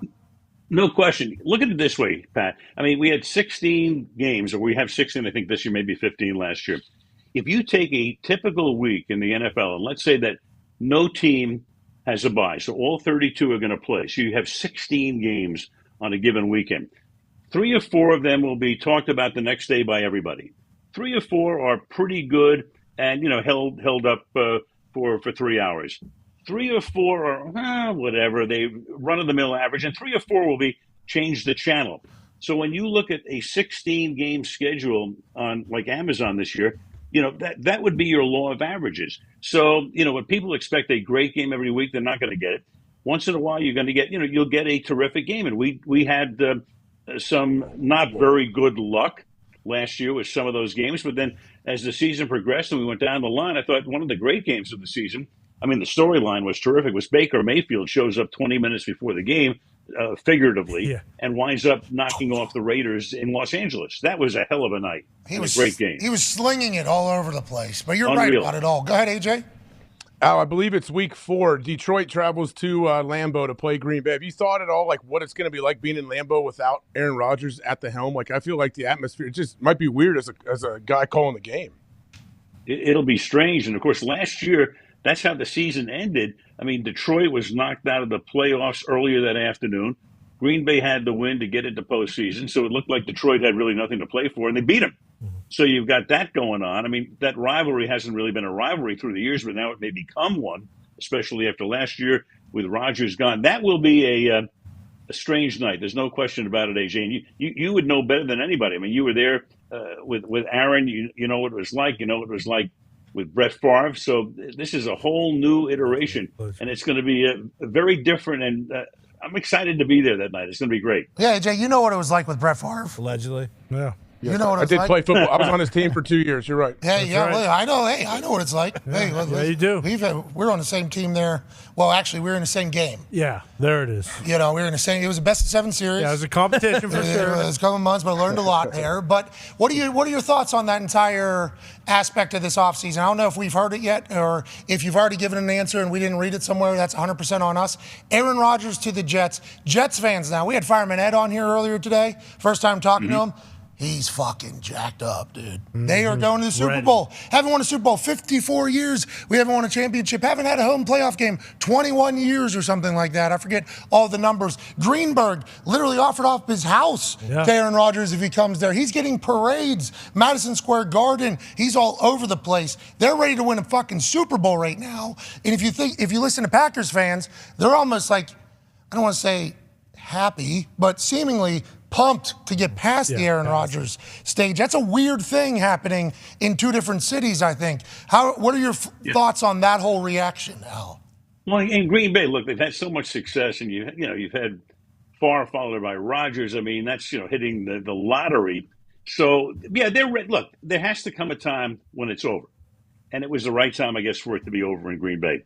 In New York, of course, don't forget through the years, and they always hype everything up like crazy.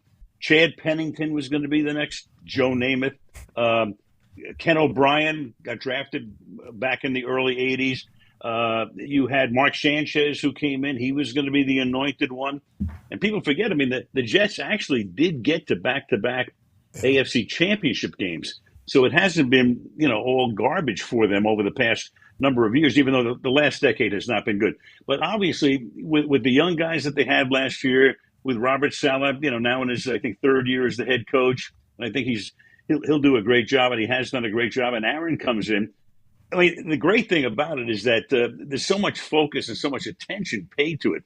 And that's what the NFL has become. You and I both know, and AJ knows, that the amazing thing to me about the NFL is how it stays in the forefront 365 days a year. Thank God. It's Amen. amazing. Hell yeah. Hell yeah. Hell yeah. We need that. Hey, by the way, I got to say one other thing, though. You know what I've been doing all off season? I am addicted to hockey. I always have been. Hey. Do you have any idea what happened last night in Raleigh, North Carolina? Sixth longest game in NHL history, Al. And I was rooting for them not to score at the end of the seventh period so I could get an eighth period.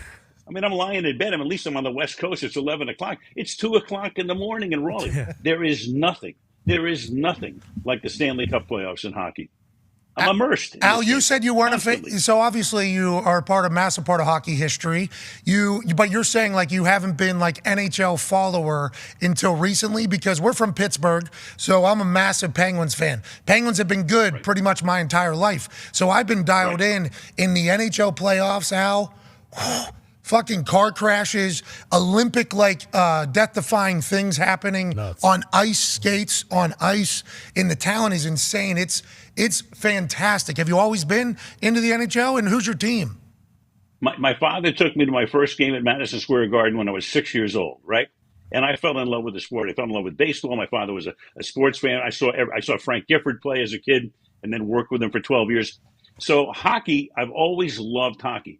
And the reason I got to do the hockey in Lake Placid was I was the only guy on that staff with Jim McKay and Howard Cosell and Keith Jackson and Chris Schenkel and Frank Gifford. I was the only guy that had ever done a hockey game. I had done one.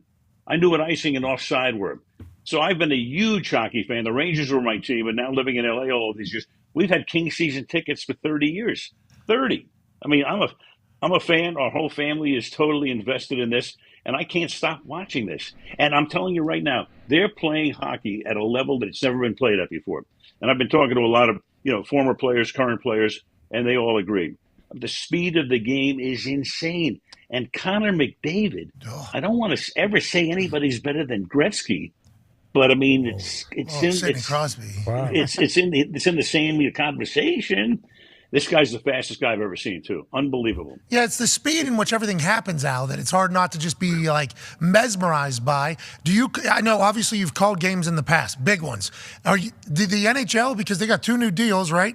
You're with Amazon. Right. Amazon has done deals with every network. Are you going to pick up some NHL games in your next I don't know. I mean, look, all of the leagues are picking up, new, attempting to renew packages or get into the NBA in particular.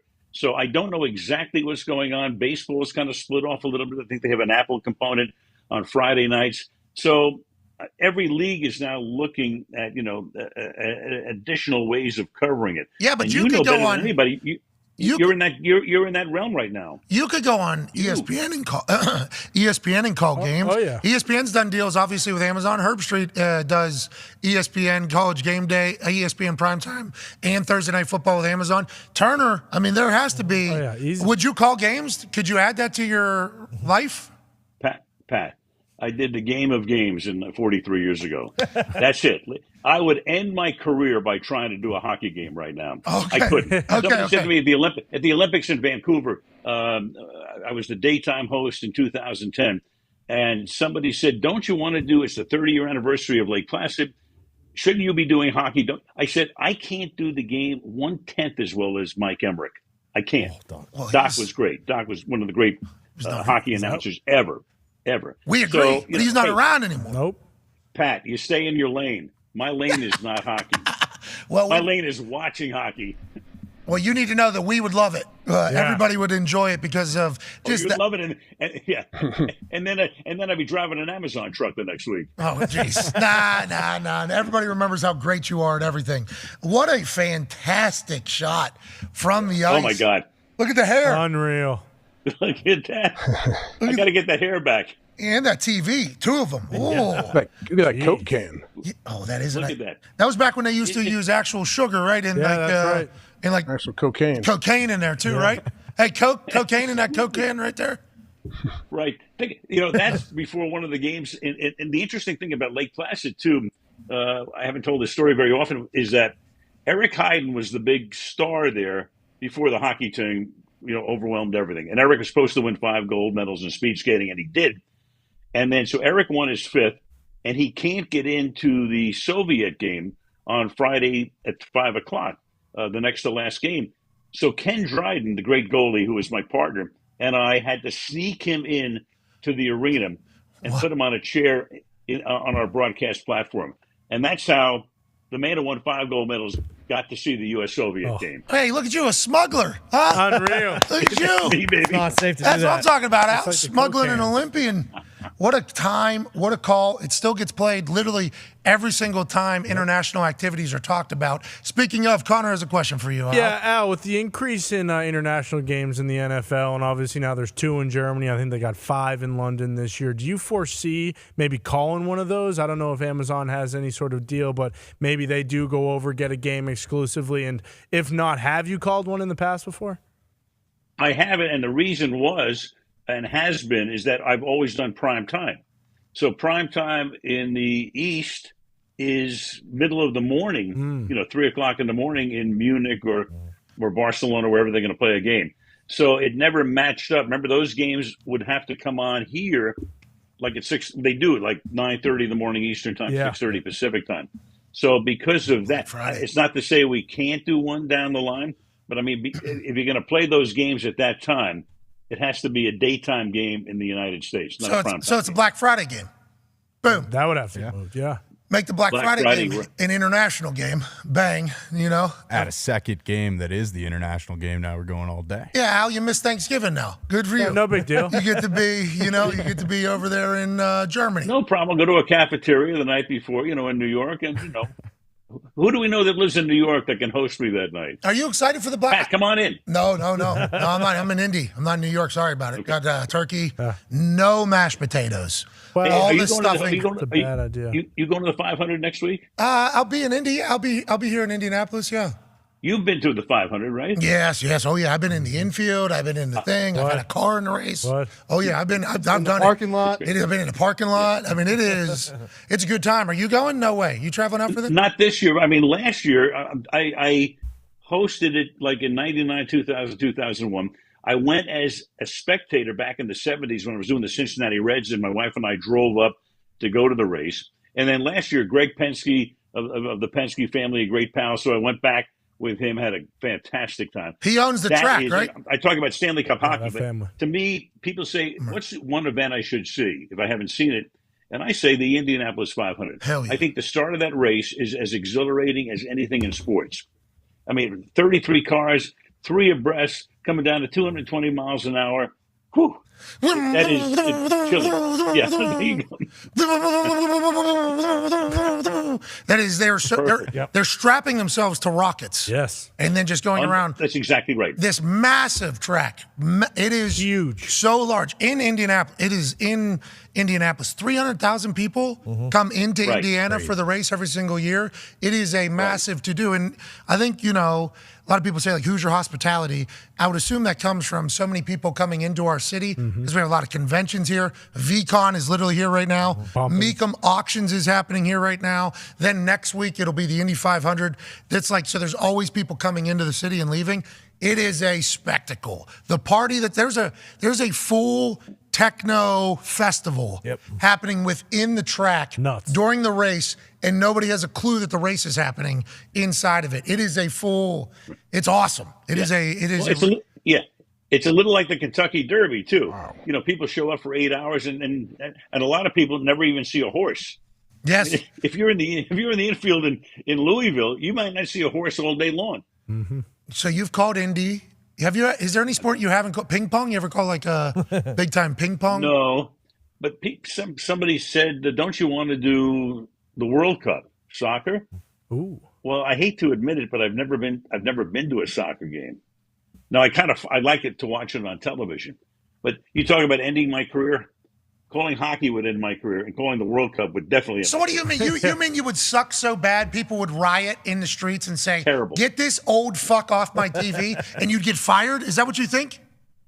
Hey, in today's world, with so anti-social media, they're saying it anyway, no matter what you do. No, I don't know. What are you talking about? Al, there's no way. You're Al Michaels, dude. You do anything, I think people love it. Yeah, Doesn't matter. Even if you're terrible, if you came out and was like, yeah, it wasn't my thing, everybody'd be like, Al knows. I love Al even more Al, now. you did great or whatever. Are you a harsh critic? Are you really harsh on yourself always? Is that something you are? I always have been. Yeah, I mean, I want to pitch a perfect game. Even last year, like all the way up until now, certified GOAT, Hall of Famer, you're still having those, like, I flubbed this word thought. You have to prepare. You know, it's like taking a final exam every game, especially in today's world where the fans have as much access as you do. So, you know, they're on top of it to a degree they never were in the early part of my career. So you have to stay totally abreast of things. And you know what? One of the hardest things I find in preparing for games is sifting the real information from garbage. Well, you know that, right? You don't say. There's so much junk out there, right? You got to figure out, hey, what's true and what's not. Which is why, you know, to me, this will be my 38th year doing the NFL. At least I built up all these fantastic contacts. So if I have to call somebody to say, hey, is this true? Tell me about this. How is this shaded? I can do that. And that's how I get most of my information. So whenever people said that you seemed like you weren't as interested in these games last year, I assume that pissed you off.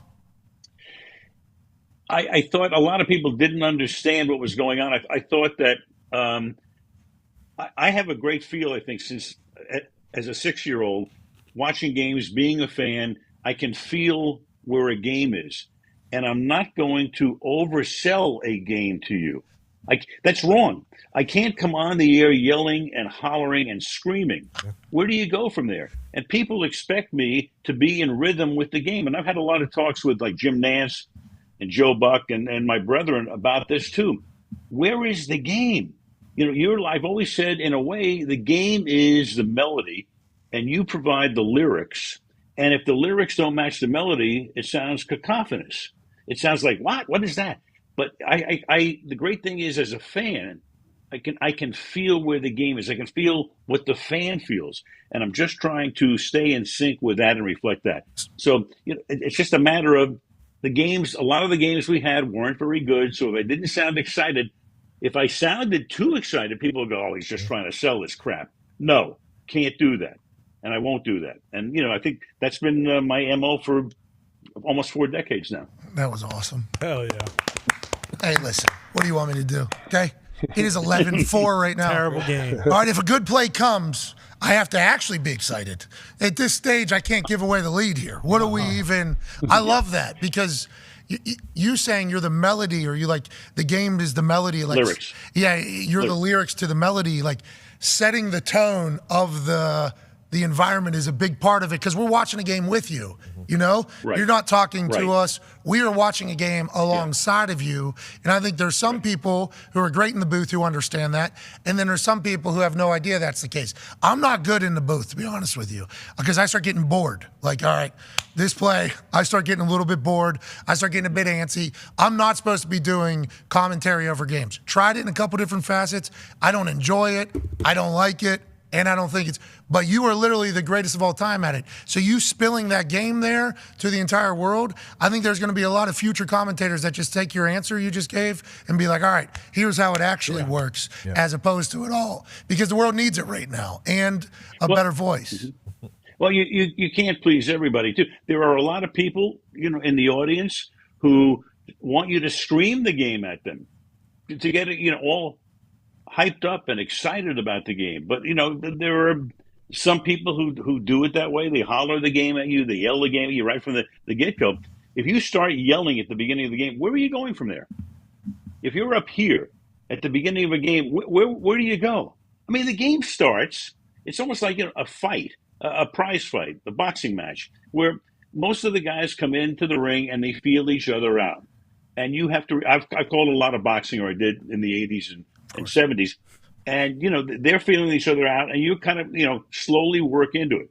Now, the one-off to that was I did Hagler-Hearns in 1985 when the two guys just came into the middle of the ring and started to kill each other. Which we love. So that was – wow, nobody could warm up. They weren't warming up. I couldn't warm up. And that was, the craziest round maybe in the history of 20th century boxing. So, you reflect what the moment is. That's what I try to do. You don't always hit it. You don't always hit it the right way necessarily, but that is kind of like my philosophy of how to broadcast a game. Hell yeah. Thank you for the knowledge there. Go ahead, AJ. Yeah, how did you enjoy calling boxing matches, and how does that that rhythm, how does that differ from calling, say, a football game? A lot, yeah, it does, because it's constant. I mean, football is a different animal, because in football, as everybody knows, you guys certainly, you've got 4, 5, 6 seconds of action, and then there is normally, unless it's a hurry up offense, a lot, maybe a half a minute of no action, which are covered by replays and analysis and all of that. So it's very different. Boxing is continuous. Boxing is like hockey. It's continuous. So there's a different rhythm to that than there is to football. Football is a burst of action and then inaction covered by replays for the most part. Boxing, hockey, the sports that really don't stop except for a whistle or the end of a round, different. So the pattern is different, the rhythm is different. And certainly, I love doing boxing in the 80s, in the early 80s. But I mean, most of the fights, as I say, would start out, they're parrying, they're trying to feel each other out in the first round. But Hagler-Hearns was ridiculous. Yeah, I like whenever that was as excited as I could ever get. I like when two fighters go and just say, you know what, let's do this. Yeah. Throw it down. We're not here for a long time. We're here for a good time. Let's get after it. What was it like calling with Herbie? Obviously, is that different than, anybody else that you're – because he's 27 years, he is the guy in college football. Top. But he's making his first kind of entry into a league that you've been doing for how many years did you say you've been doing the NFL for? 30? Well, this will be 38. 38 years. So what was it like with Herbie? What were your thoughts going into the year, what it would be like? And what did you kind of realize throughout the season? The one thing I knew is this guy was unbelievably prepared. And you know him, very, very well. He's an animal. How he was able to do what he did last year, it's not human.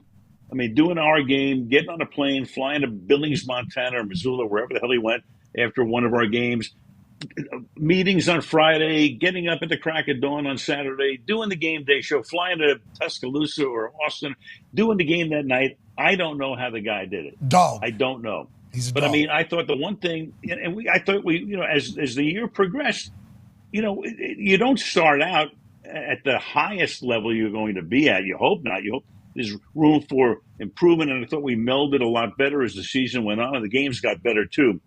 And the great thing about Kirk is that a lot of people said to me when he got the job, he doesn't have any NFL experience. He knows football, as you know. I mean, he knows football as well as anybody. And the one thing that I think people forgot is that there's so much turnover in the NFL so quickly that he had better knowledge of a lot of the guys on the roster than Tony Romo or Troy Aikman did. Not to disparage them, they're great, but they've covered the NFL and have covered. Herbie covered a lot of these guys since they were 17. He's coming in with the rookies and the second years. He knew more about them than anybody doing analysis. So we had a good time, a really good time, and hopefully this year the games are great, and away we go. I know he was thankful to be in your booth, pal. That steak, oh, top tier. Hey, your booth setup is the nicest of all time. You guys know exactly how to operate in there. You're a legend for that. I got to benefit from you and your crew doing their thing in that booth. Herbie did as well all year. It was a talking point. I think he's learned a lot from you as well. So that's a cool relationship. Yeah, no question about it. And look, the one thing about Amazon, they were fully invested in this. They wanted this package to look as good as it does on CBS or Fox or NBC or anybody, and they did. And they spared no expense in providing everything the production needed. Brought in a lot of the NBC Sunday night crew who did double shifts. Fred Godelli came in to produce it, and you saw the games. I mean, I thought the production of the games was as good as any production you'd see on any network. So Amazon, as I said, fully invested in it. They wanted it to look big time, not rinky dink, and they were able to pull that off. And we'll build on that this year. Hell yeah, with great games too, and maybe flexing to Thursday night, which is getting Possible. voted. It's getting voted on by the owners, I think, next week. Are you hitting them up? Are you texting? Hey, let's yes. We need a yes. We need a yes here. Just do me one favor. Do not flex out of the New Orleans at the Rams game. And I'm looking at this December 21st. I want to be home for Christmas. There it is. Smart. Do not flex out of that game. Tone has a question for you, Al. Speaking of being home, Al, how was it doing Thursday night, versus Sunday night, which you did forever? Did you like doing Thursday night better than Sunday night, just as far as like not the games or the crew or anything like, but just day of the week? Did you get to actually like enjoy Sundays and watch NFL Sundays? Yeah, well, it's funny because I thought, okay, I'll have the weekends off. But what you do on Sunday, since you have that short turnaround, is I lock into the games being played by the two teams we'll have Thursday night. So it's a kind of a different thing. I mean, with the Sunday night schedule, and before that, all those years on Monday night, I'd have the whole week to prepare. You'd get in, like on Friday, you could talk to the home team, visit the visiting team on Saturday. It's different because the teams have such a short week and a short window, and they have to spend almost all of their time preparing for the game. So very little time is given to us. They try to do as best they can, but it's hard. It's hard, getting this whole thing condensed because you want to be totally abreast of what took place on Sunday, and now you're turning it around to Thursday. So you've got 3 days to take that final exam instead of 7. You golfing at all? I heard the golf game is top notch. I heard coming together. My golf game, Pat, is somewhere between horrible and awful. Oh, okay. And terrible. Oh, where's that at? That's in the middle or terrible? And you throw horse shit in there too. Since I'm on your show. Oh, so that's the. Oh, that's the. Okay, yeah. so. That's the top. Hey, there's a lot. Hey, there's a lot of room though. A lot of room. Oh, sure there is. And I got a lot of life to live to get better. Are you kidding me? I took this game up in my late 40s. I came with every horrible habit in the world, and I still have them. What is it? 20 years. Brutal. 20 years. How old are you? 106 right now. No, I don't. Wow.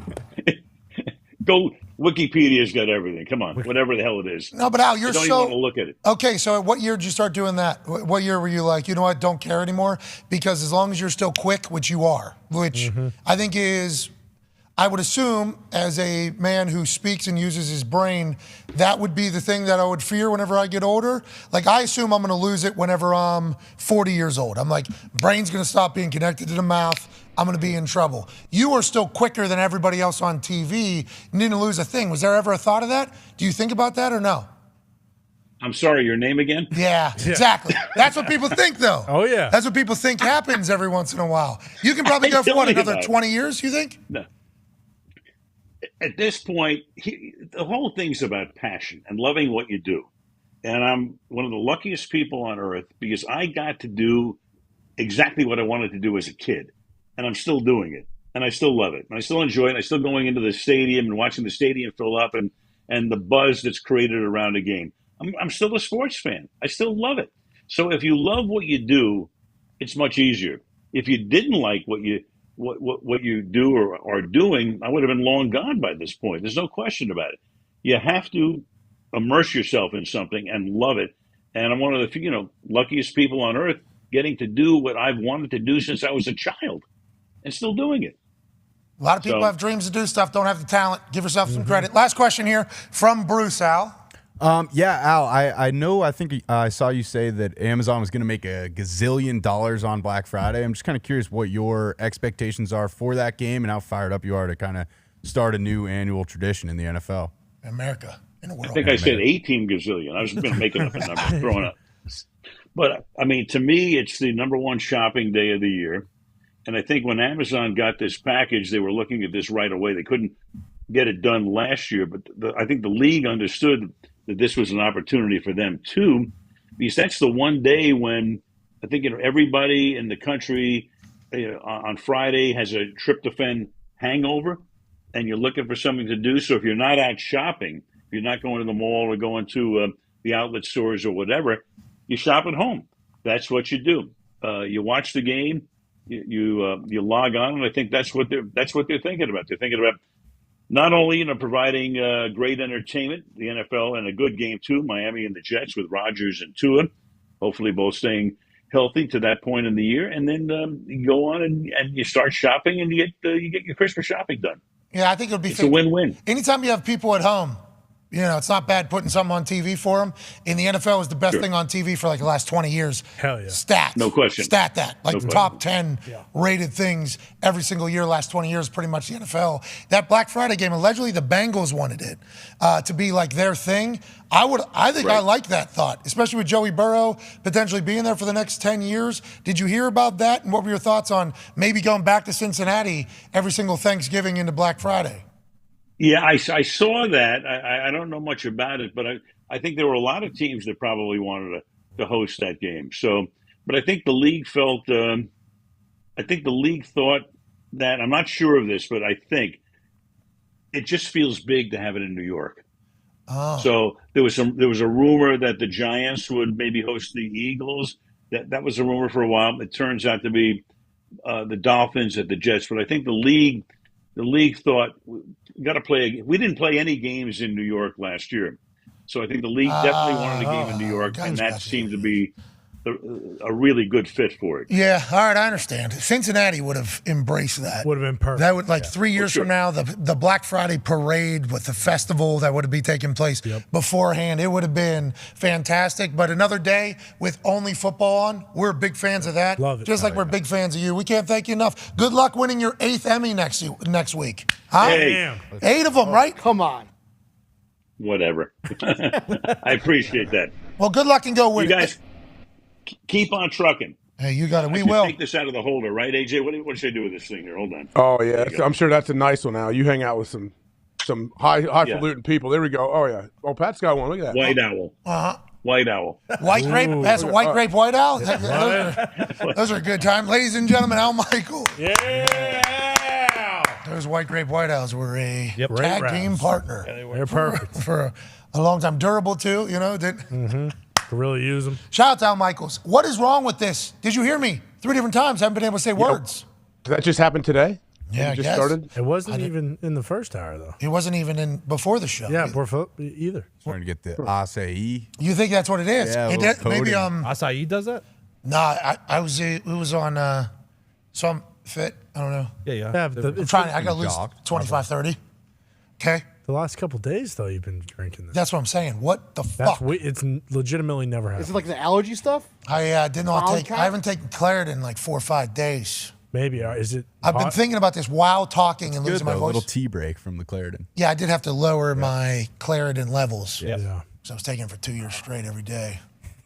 Kind of body built up tolerance and wasn't really doing anything at all to my body. Okay, so that's it. That's all.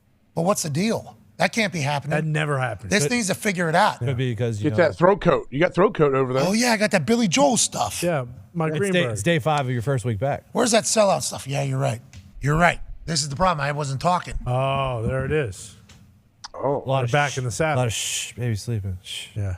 The Billy Joel throat spray did not make the move to the new office. No. I just told you. Greeny spray? From that ear? Yeah, I didn't. Let's get to a saw break. Billy selling that sweet house though for like $50 million.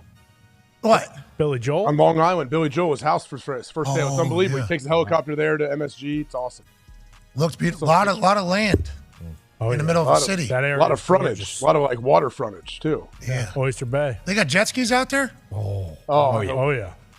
Could you imagine jet skiing out of Billy Joel's crib? Yeah, he's one of Helicopter to the house, straight out, grab a drink like you're Leo in Wolf of Wall Street, take it down, take this, boom, back, hop on a jet ski, right past the Statue of Liberty. Is that what we're doing? Yeah. And then we're going back to our house, sleeping in a 55,000 square foot. Well, the Statue of Liberty's sinking, so go see it now. Yeah, what's going on? They're saying New York's going Dahn, which I'm not smart. Been pounding Okay, this drum. but when everybody was talking about the heating up of the globe, I just threw out some other potential thoughts. Yeah. What if all the rockets we're sending into space are poking a hole in something, and that's obviously making it a little bit harder? That's one of them. Letting some air. That could be the case. I don't know. Maybe that's been Is this proven wrong. picture? Is this accurate? Is this an accurate picture? Is that halfway? Like, Yeah, I think- that's above water. I think that's a projection, but maybe we were out there last week, didn't see this, but this could all be happening real quick. That's I mean, next year. That's what you're looking at next year. Oh Boom. no! Early projection. Yeah, because another theory, and this could be wrong yet again, we're just spitballing things this is here. the one. We've all been walking on land for so long. We got buildings. We got buildings on land for so Heavy long. buildings. What if we're pushing land down closer to what? Fiery core. Yeah. What if that's happening? Then we all need to think about walking on air mattresses, with little softer shoes, That'd be nice. so that we don't push down as hard, Hocus. and we slow this down immediately. Stop making heavy bikes. True. That's right. And we need to get rid of the heavy bikes. Talking little bikes. We're talking heavy bikes. Jumping heavy bikes. But they're saying that New York City are going in. It's like, It's Like how always fast? been, though. How fast is it going down? Super fast. well, if you're pushing something down, that means water's going to rise, right? Oh, yeah. Oh yeah. You're already seeing it a bit with the heavy rain, and then Where Billy Joel's living? Well, No, not on- Battery not on the Park. island. Battery Park's always getting flooded. Well, I think Battery Park isn't even real. So we need to suspend something. We need to suspend something. We need long poles Oh, to counter it. that go up from the ocean floor, long poles. And then we put wiring between the poles that are all on the ocean floor, and they hold Earth up. Okay. Perfect. We have to. Oh, with some chains. Yeah. So like minaret, like minarets, like when you're controlling them, like that. Was it an old Justin Timberlake video? That's not a word. That's not what You're talking about the puppeteering? Minaret. Yeah. it's marionette. Minaret. dude. Yeah, I'm thinking like that. Marionette. But, There you go, marionette. you were close. But I'm thinking, like from wire, hook like that, but to Earth. Like, all right, Manhattan. There'll be one That makes sense. Manhattan. What we need to do is really just get rid of cities and just disperse the weight better. Oh, See, we don't have to do any Actually, of this. Too much Indonesia. weight. They're just ditching their capital city and moving to a different one. It's going See? underwater. I knew that. It doesn't matter. AI will fix Really? this in a year. It really doesn't matter. What's AI going to do? Do you think they're going to build Every- those things? To... Every single problem we have, AI will solve in the next 5 years. It's probably these electric batteries. I already figured it out. I wanted Yeah, to by eliminating Hey, us. humans need to know that we beat them, though. We told AI what to do. Exactly. Yeah, humans. we, Earth- For now. we Earth made was them. supposed to have No, this we many need to humans. take every win we can take against AI. We birthed them. When it happens, we need to call it out. We need to lose like 3 billion people. Whoever created this scale is who we need to talk to. You know what I mean? We need to know who created the scale. Galileo. Look at the new shot from Jabba. What up, I know. I saw it with Al. Good one. Who That was- makes the flat Earth scale? Is there another one too for that one? Well, I think that is kind of just put up in a ball. You know, that is the flat Earth put in a ball. Don't even worry about the flat Earth. Doesn't matter. Nothing. So there's people out there, and I don't know this because everybody knows blinders. I stay in my lane. Yeah. I do my thing. I go work, I go home, I go work, I go home. I'm on the internet though all the time. Of course. Don't know what's real, what isn't real. Mm-hmm. There's people I go to, I sit down with me and that person in one room, nobody else. Yeah. They are going to debate me that the world is flat. Yes. Like very passionately. Yeah, there's a flat Earth map you can look at. Like, yeah, I've seen that, but those people are all like in theory people, or are they like, they're this is it? Pounding the drum. And How many of those people do there are a lot of them. I think probably one con artist and then a bunch of suckers. Oh, so there is land underneath it. Oh, This is not the one I've seen. Yeah, that's not the map, but that I guess is a cool. That little is a rendering. flat Yeah. planet Earth right there. That is. That is pancake Earth right Technically, there. it's not flat because There are some people that believe in pancake Earth as well. We assume out there. that's not even a flat Earth because there's dirt in a triangle shape underneath. Yeah, you're Yeah, right. it's cylinder. That's more like an ice cream cone. What took this picture? Earth. Was this from the space? yeah. Yeah, the Hubble Yeah. bubble. Selfie stick. It is. This is from the people who are inside Mars. Let's get to a break. I didn't know that would be the case. I would be excited to hear what they would say. Those are all the clouds we have. That's it. No, on the outside, Clouds sunny come day. and go, dude. The outside is Antarctica. Yeah, that's glaciers. That's glaciers. They're melting. Oh, you mean those little things? But then are they? I mean, who knows? They are. But then is there more ice? I am so fascinated by how they get the answers. Another thing. The world is so big. There's people with big brains. We appreciate them. Hey, keep us alive. Yeah, good luck. We need you. We need you to keep us alive. We would like you to just, think about our thoughts, though. Rockets poking holes, maybe getting too warm. People on Earth pushing too close to the fire. You know what I mean? Because if you're cooking something in an oven, if you say put it in the middle, oh, no, actually put it on the top. When you're further away from the, it's less. Takes longer. Just something to think about. We're just throwing ideas out there. This guy knows. Let's get to a break. Who is that? That's probably somebody very important in this entire thing. Is that his flat Earth bottle? It's Mr. Pangea. It's Flat Earth. Yeah. That's his actual name. People took it all wrong. He was a man named Flat Earth who loved the Earth, and there was a miscommunication at one point. Let's get to a break. Phone calls on the other side. Plus, we'll be joined by Ian Rappaport. Whoa. Nice. Wow. He's coming on our show? I don't know if that's allowed. Sweet. That's crazy. Are we singing that song? What is it? I hope you had the time of your life. Oh, yeah. Ian. It's been nice. Hope you had your favorite. You had to be a sacrifice. Rap Sheet.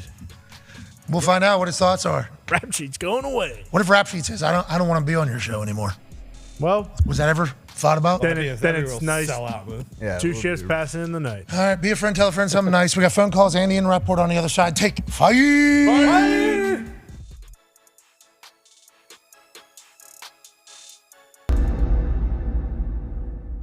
I feel really good.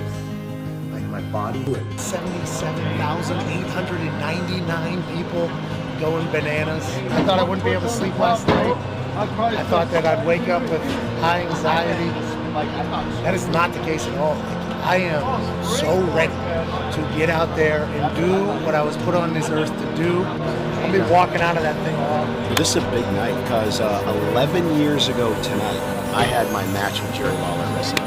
Come on! Broadcast colleagues, same night, 11 years apart, could become the first undefeated broadcast team in the history of WWE wrestling. Not could.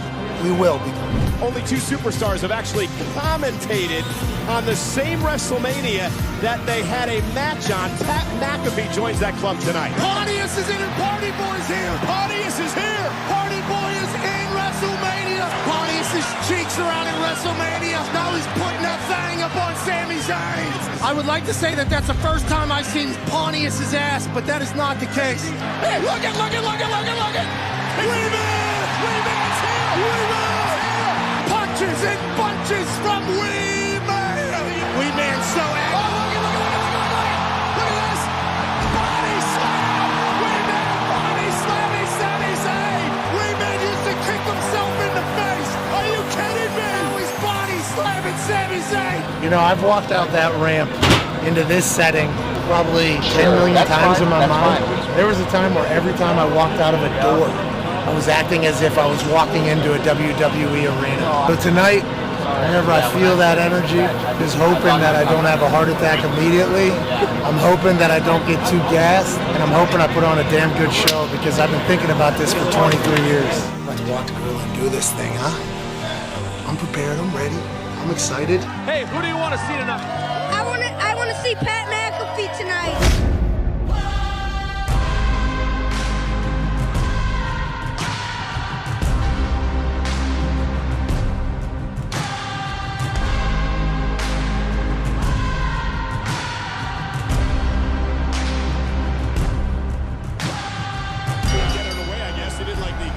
Showboat, he looked Pat McAfee with a right hand to Theory, and Theory stunned early.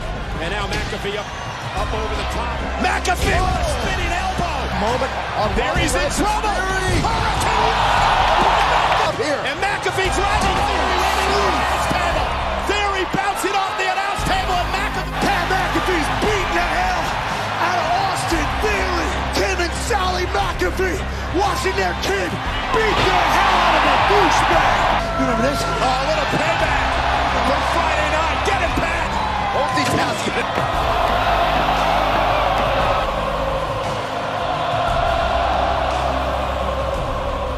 McAfee, McAfee lands on his feet.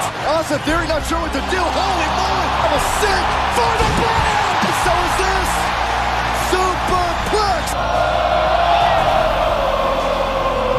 The finishing maneuver. The A-Town down for Austin Theory. He hits this, it's over. McAfee rolls him up. Shoulders are down. Does he have him? He does! McAfee wins! Yes! Dreams come true! Believe it, Michael! Your broadcast partner has earned himself a WrestleMania moment! I can't believe it! This is absolutely incredible! Yes, Pat! Yes! McMahon gets it, so oh my God! What a stop! Oh, from behind! What the hell's going on? Are you kidding me? Get yourself the shot. McAfee beat his little punk. Oh, yeah, to add insult. I dreamt of being Steve Austin. I dreamt of being in a building when that glass breaks and all of a sudden the toughest son of a bitch on earth comes out. The fact that I never got to see it as a kid, then I get to watch his last match live. It was awesome.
Got beer in my ears. Like it feels like I got water in my ears. I got beer in both of my ears. But I just had the incredible opportunity and honor to chug beers with Stone Cold Steve Austin. Have a WrestleMania match that Vince McMahon was a part of. I'm living on cloud 50 right now, dude. This is sweet. What a day, what a dream, what a life. Now I'm gonna have a couple more Steve Weisers. What? Maybe a little whiskey. What? Maybe some carbs because I've been ketoing for 4 weeks. What? Hey,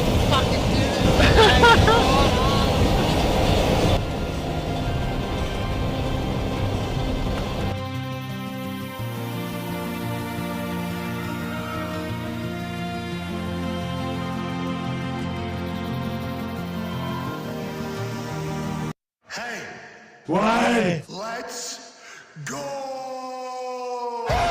This show fucking stinks, and the fact that you listen, we are very, very thankful for it. AJ, you never cease to amaze me with your toxicity, pal. You got a couple of these? God damn it! What the fuck are you doing? Fuck Boston.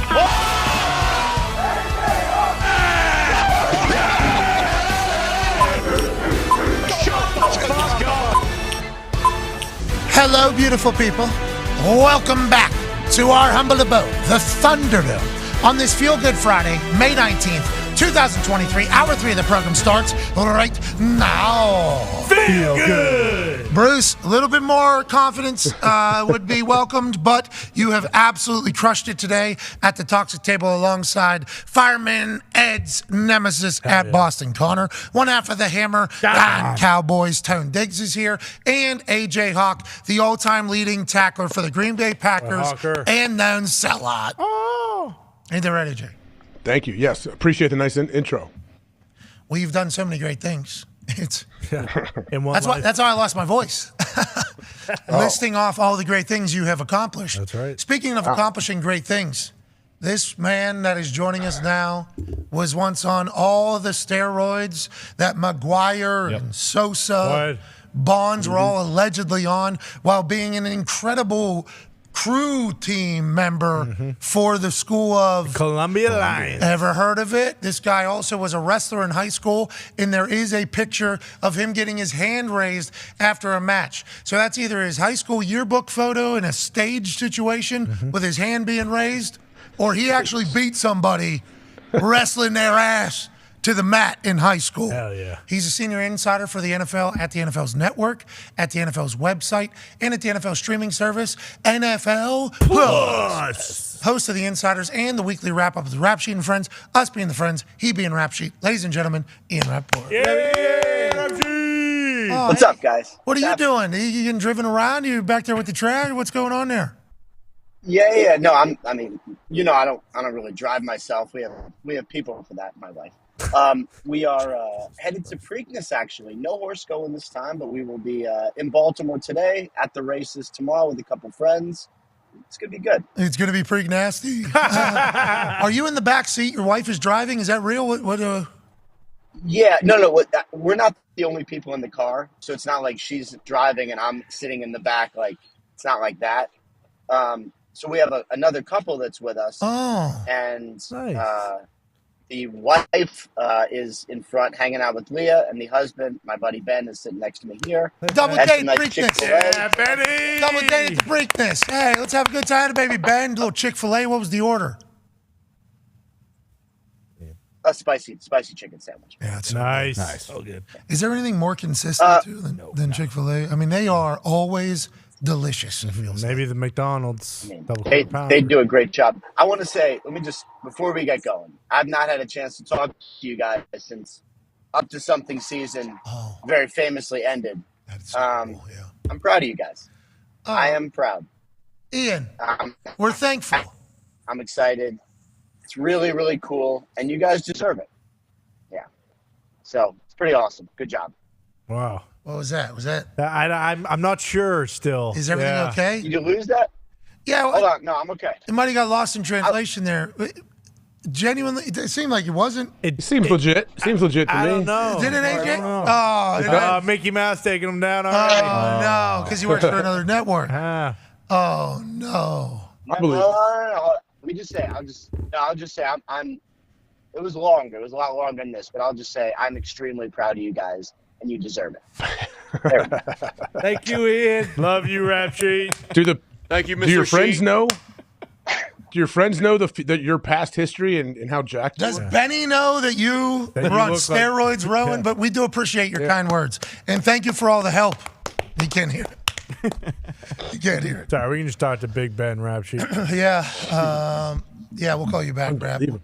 So he meant that, right? Yeah. That was very nice. It was very good. Yeah. Very, very Kinda. good. There's a way. I don't Haven't heard a little lot of bittersweet in there.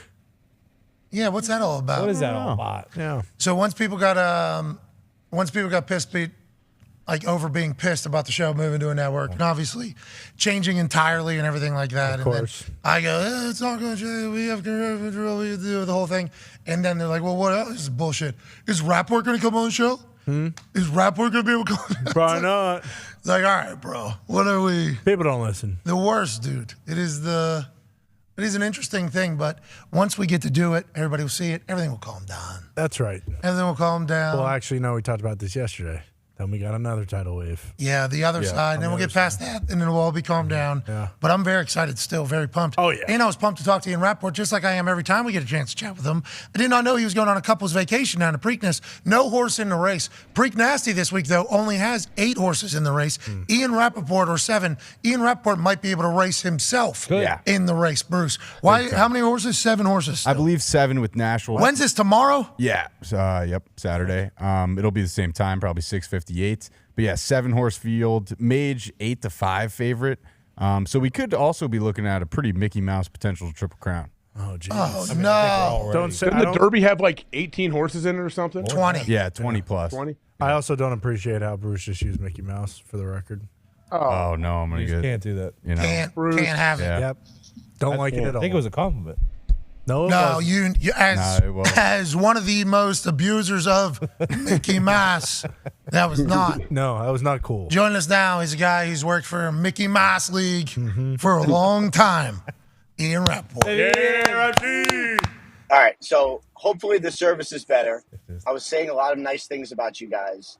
Just know that I meant it, whatever it was. Okay, well, thank you, Ian. We're very thankful for you. You've obviously helped us so much for this entire thing. I feel like we've tried to say that to you as much as possible. The internet loves you, though. You need to know that, Rap. You are beloved by our people. That's because how great you are on this program. Let's get into another one of those incredible conversations. Anything happening in the NFL? Do you know of anything going on? You're in the back seat having some Chick-fil-A spicy chicken and probably some Wish Game with Benny heading to Preak Nasty. Is there anything going on in the NFL right now, or should we all be heading to a horse track? You should all be heading to a horse track, but there are some things going on, I would say, in the NFL right now. I mean, next week, so I'll be in Minnesota for the annual league meeting. Tom Pelissero is going to be hosting the league meeting, which is certainly very nice of him in his hometown in Minnesota. This year. And the kind of original thought, I think, was that the Commanders' sale would be finalized here. 24 owners would vote. That would be that. That's not going to happen at this league meeting. So it basically just the sale is not quite ready to be finalized. So there'll be an update. It's going to happen, but it's, $6.05 billion. It's kind of a sprawling group. And it's a lot of, it's a lot of people, it's a lot of entities, and it's just a lot. So I think they're not quite ready to vote on it yet. So that's one thing that'll be kind of going on the next couple of days is the update on the Commanders there. I do expect the sale to happen, but I don't believe it's going to be finalized just yet. Do you have to get approved? Hold on, Rap. Hold up, Rap. Do you have to get approved to even make a bid, or can you make a bid without being approved by the NFL? Is this not just a formality vote? It's an actual, there's people on the fence potentially? No, I would say by the time they vote, all the questions will be answered. So when they vote, it'll be, I don't know if it's going to be unanimous or not, but it's going to be a lot to a little. All the questions generally get answered earlier, right? So if there's someone who's sort of not properly, shouldn't be, he would never. Oh, jeez. Did he lose his voice? I did too. Right. Oh, maybe. Right. I lost mine a little bit down here. I can feel it. It's at the very bottom. Really? It's scratching. I wonder what his is, probably because he's been losing his voice. Well, we know. No one's voting against it. No one's voting against this sale, are they? All I want to know is if you have to get approved to get in. Like, did Josh Harris and them already get approved? You would think. Oh yeah, I think they're already fully approved. Yeah, that's what I'm saying. So like, what is the just formality? I think it's formality in case there is like there might be some situations where it might be split a little bit on who wants it sold, who doesn't. This one seems, how would it not be unanimous? It's good. It seems to be a good deal for everybody for them to sell. I think so too. And what he said was $6.05 billion. That's a lot. It's kind of sprawling. So I wonder if the Commanders and all the minority owners are also going through a lot of negotiating right now. Yeah. I think that was it, Pat. What I read was that some people were concerned because there were so many minority owners and different groups coming together for this, as opposed to normally there's just one or two large groups of people investing their money. This one has a lot of different people pulling it together for this purchase. So they have to probably figure out their own answers before it even gets to the. You guys got to figure out your shit before we start structured. Before we formality the whole thing. Back joining us from the backseat of a vacation he's on to Preakness alongside his wife and another couple. Ian Rappaport just told us that's a sprawling thing you said. So there's still a lot of shit getting figured out between the Commanders and all the owners, or amongst all the minority owners of the Commanders. They have to figure their shit out before the NFL does the formality vote for it. Is that what is happening?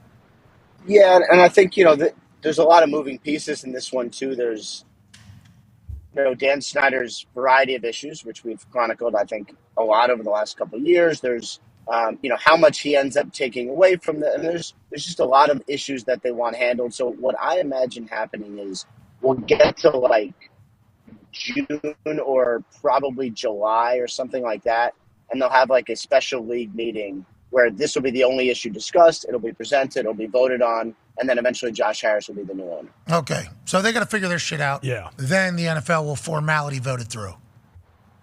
Yes, and so basically where it is right now, it's a matter of when, not if. Like Josh Harris is expected to be the new owner of the Commanders, which is There you go, Josh. still amazing. by the You way. did it. And that guy from Pittsburgh. Congrats. Mitchell. Congrats. And Magic. And Magic, yeah. Congrats, Magic. And to all the other sprawling new owners of the NFL. Congrats on getting in something that is up and to the right financially for the foreseeable future, which is the NFL. Speaking of NFL, there's always news. What were you going to say before we cut you off? 2 times before service lost to go. Yeah, hopefully this is the last time service is lost, but I apologize. Do not. I blame my wife. You're on a vacation calling us. Sorry. Whoa. Sorry. Whoa. You're going to get suspended. Yep. You keep talking like that. Yep. Peek behind the curtain what it's like to be married.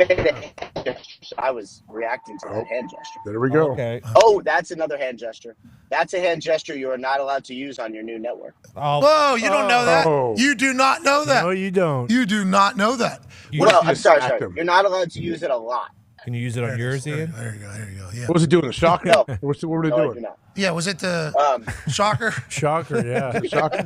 Minivan? That would make sense. Or is it throwing up gang signs? What are we? Blood Yeah, what are we drip? doing? What are we doing? What is the hand sign that Ian Rapport's doing? Like a ski pool? What's that super? Do you want me to? Should I have her give you a sample? Hold on. Oh, a sample. Whoa. No, I'm not. It's a mall food court. Here we go. I love to go around and just pick up the.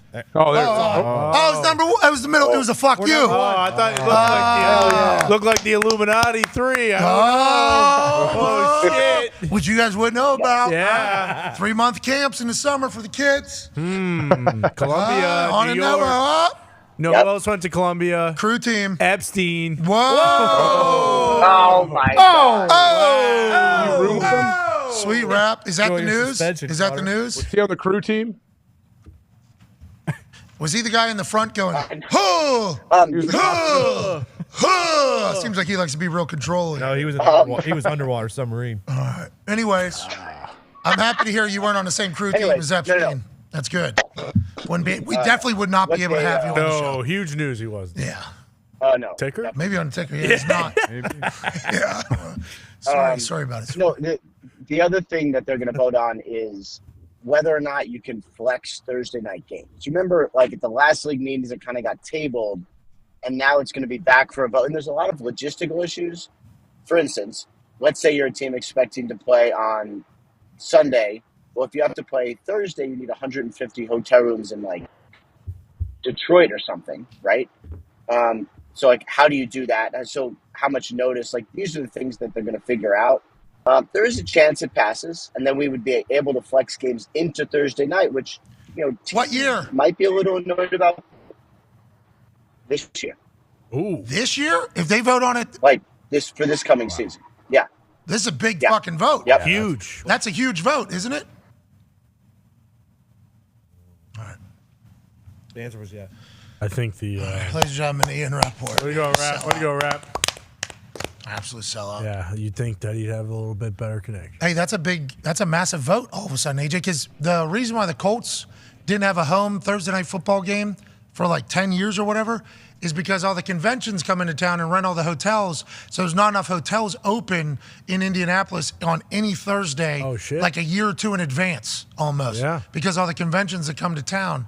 I do wonder how the flex, I didn't even think about that, but I assume they would just be like a year out somehow. Yeah, but he's saying this year. That's like, It'll how many pass. days? It'll pass. Definitely pass. 112 days, but even concerts. Like, could you think if someone like we just ran into it with the Hawks Celtics game and Janet Jackson, like if there's a concert, let's say Taylor Swift is performing in Kansas City on a Thursday and she does the football stadiums, then what do they do? Well, so like, maybe they wouldn't flex that game. Obviously, there's got to be like they got to know going in. Hey, which ones are even possible? Oh, okay. That's what. Could we flex this if we wanted to? Okay. Then now, what department's doing all that? Yeah, because that's even more difficult. A lot of logistics going on, man. That's tough. A lot of concerts in every city. How far out do they do it too? How far? Like, what is Sunday Night Football's 2 weeks or 10 days or something? And I believe when this first got brought up as like a proposition, it was either 2 or 3 weeks out.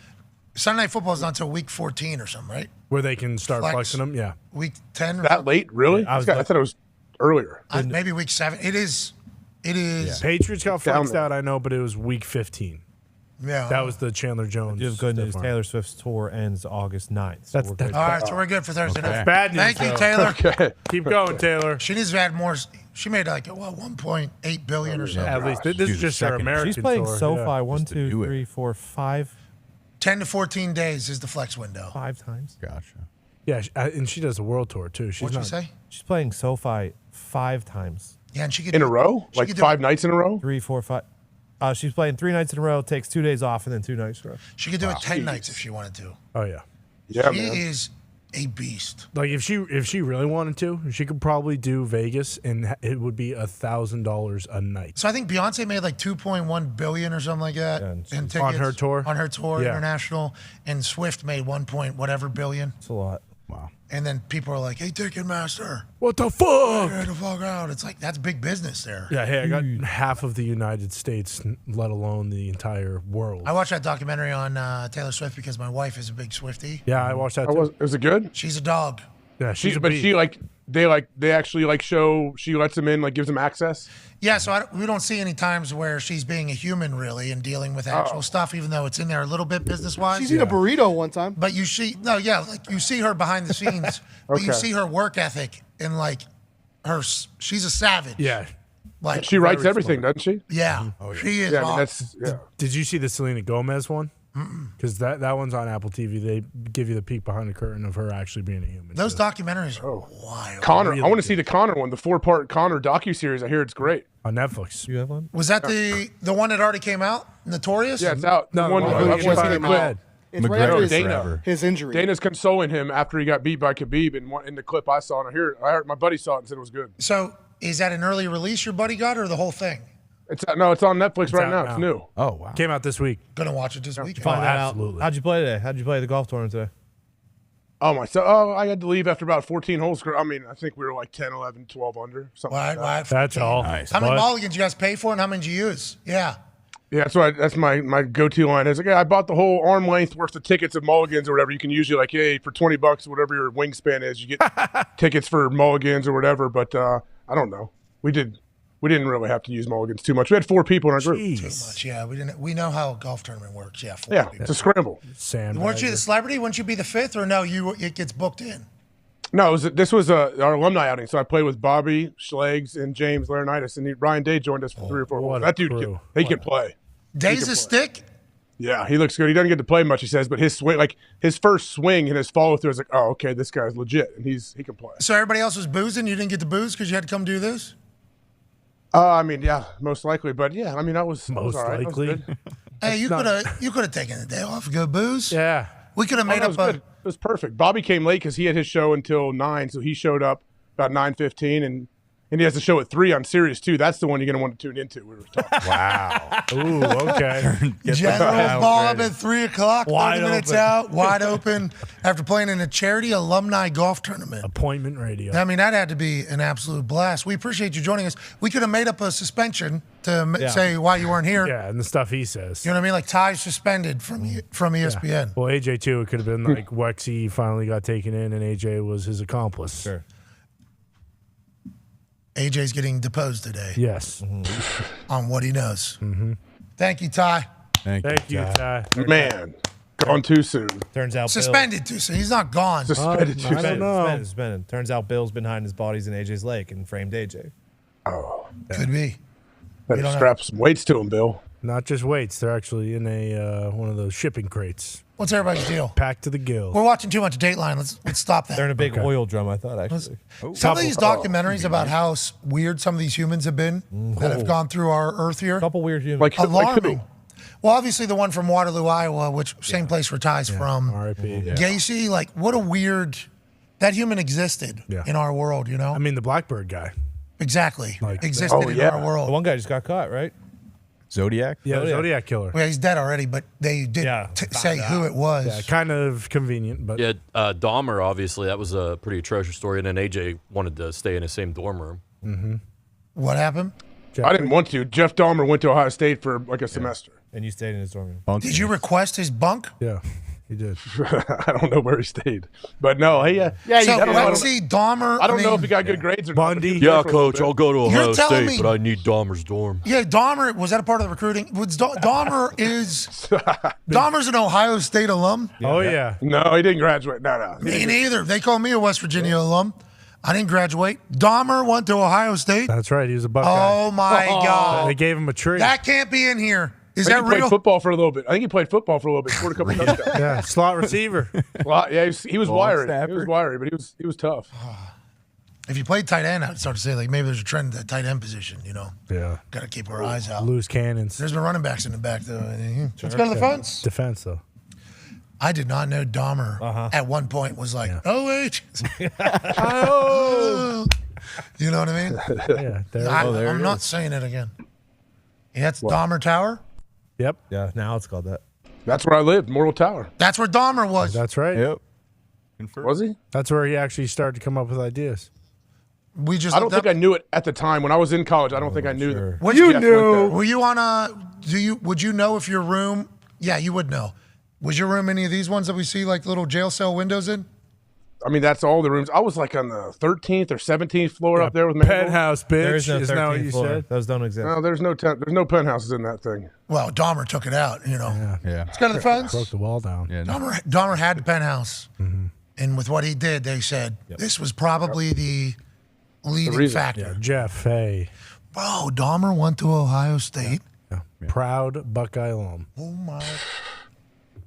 This is an article. We did not make this. Yeah. Really? Yeah. Pretty crazy. Did he really live in Mortal Tower there? Yeah. Same room as you, dude. What room would that have been? Don't you tell us 13th floor, 12th floor? I don't remember. Those are the 17th things, floor. I don't remember.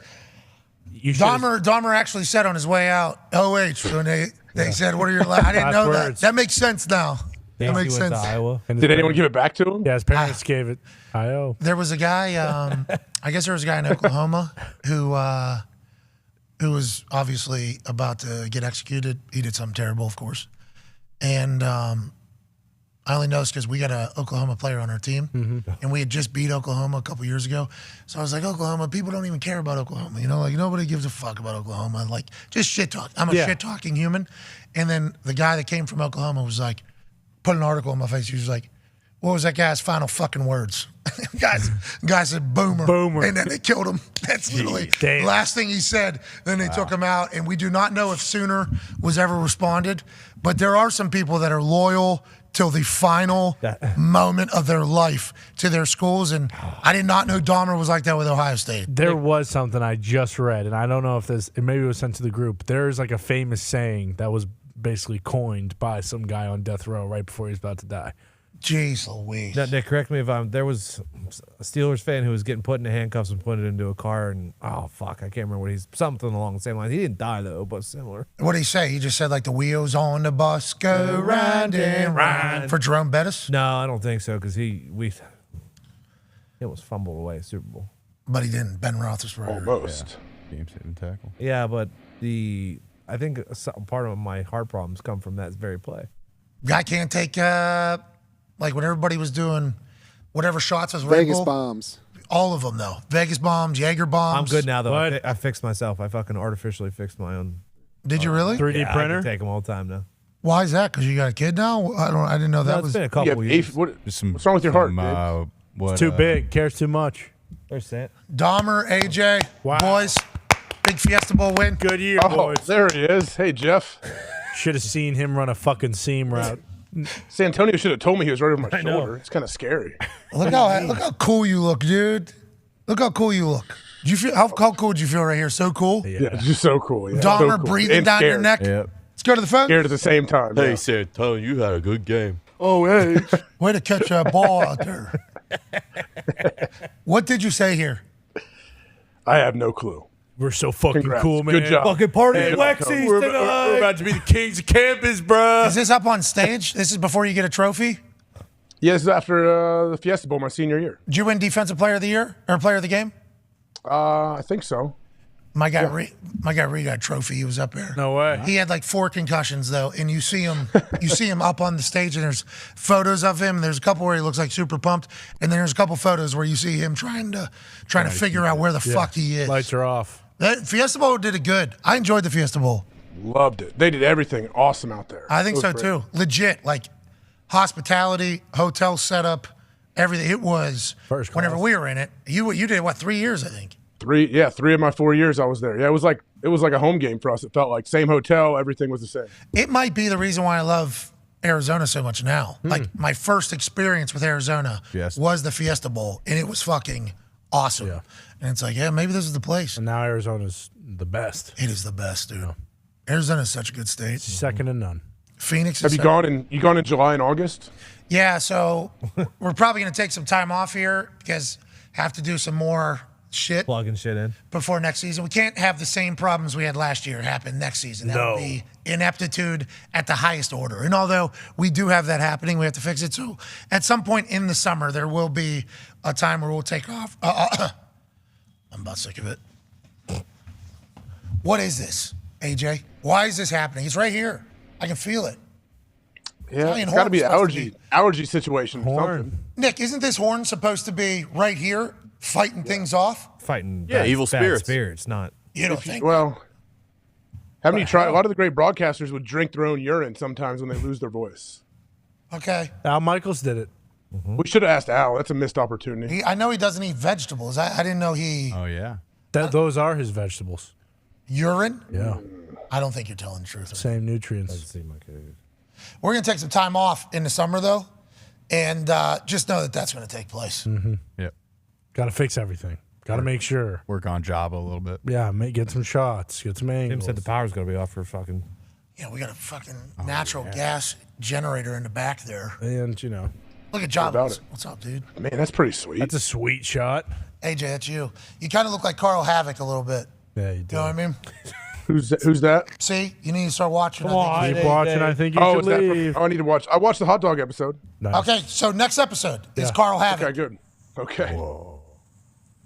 AJ fucking. Look at that. Is that Bruce? Who made the graphic up top? That's sweet. Dirty. Dirty. My bad. Yeah. But we need to reframe it because the ticker at the bottom. Yep. There's Carl Havoc. There it is. Is that the next episode? Yeah. Oh, good. Okay. Did you like the hot dog? Yeah, hot dog. How about quite a turn there at the end of that scene? Yeah. None of us could have seen coming.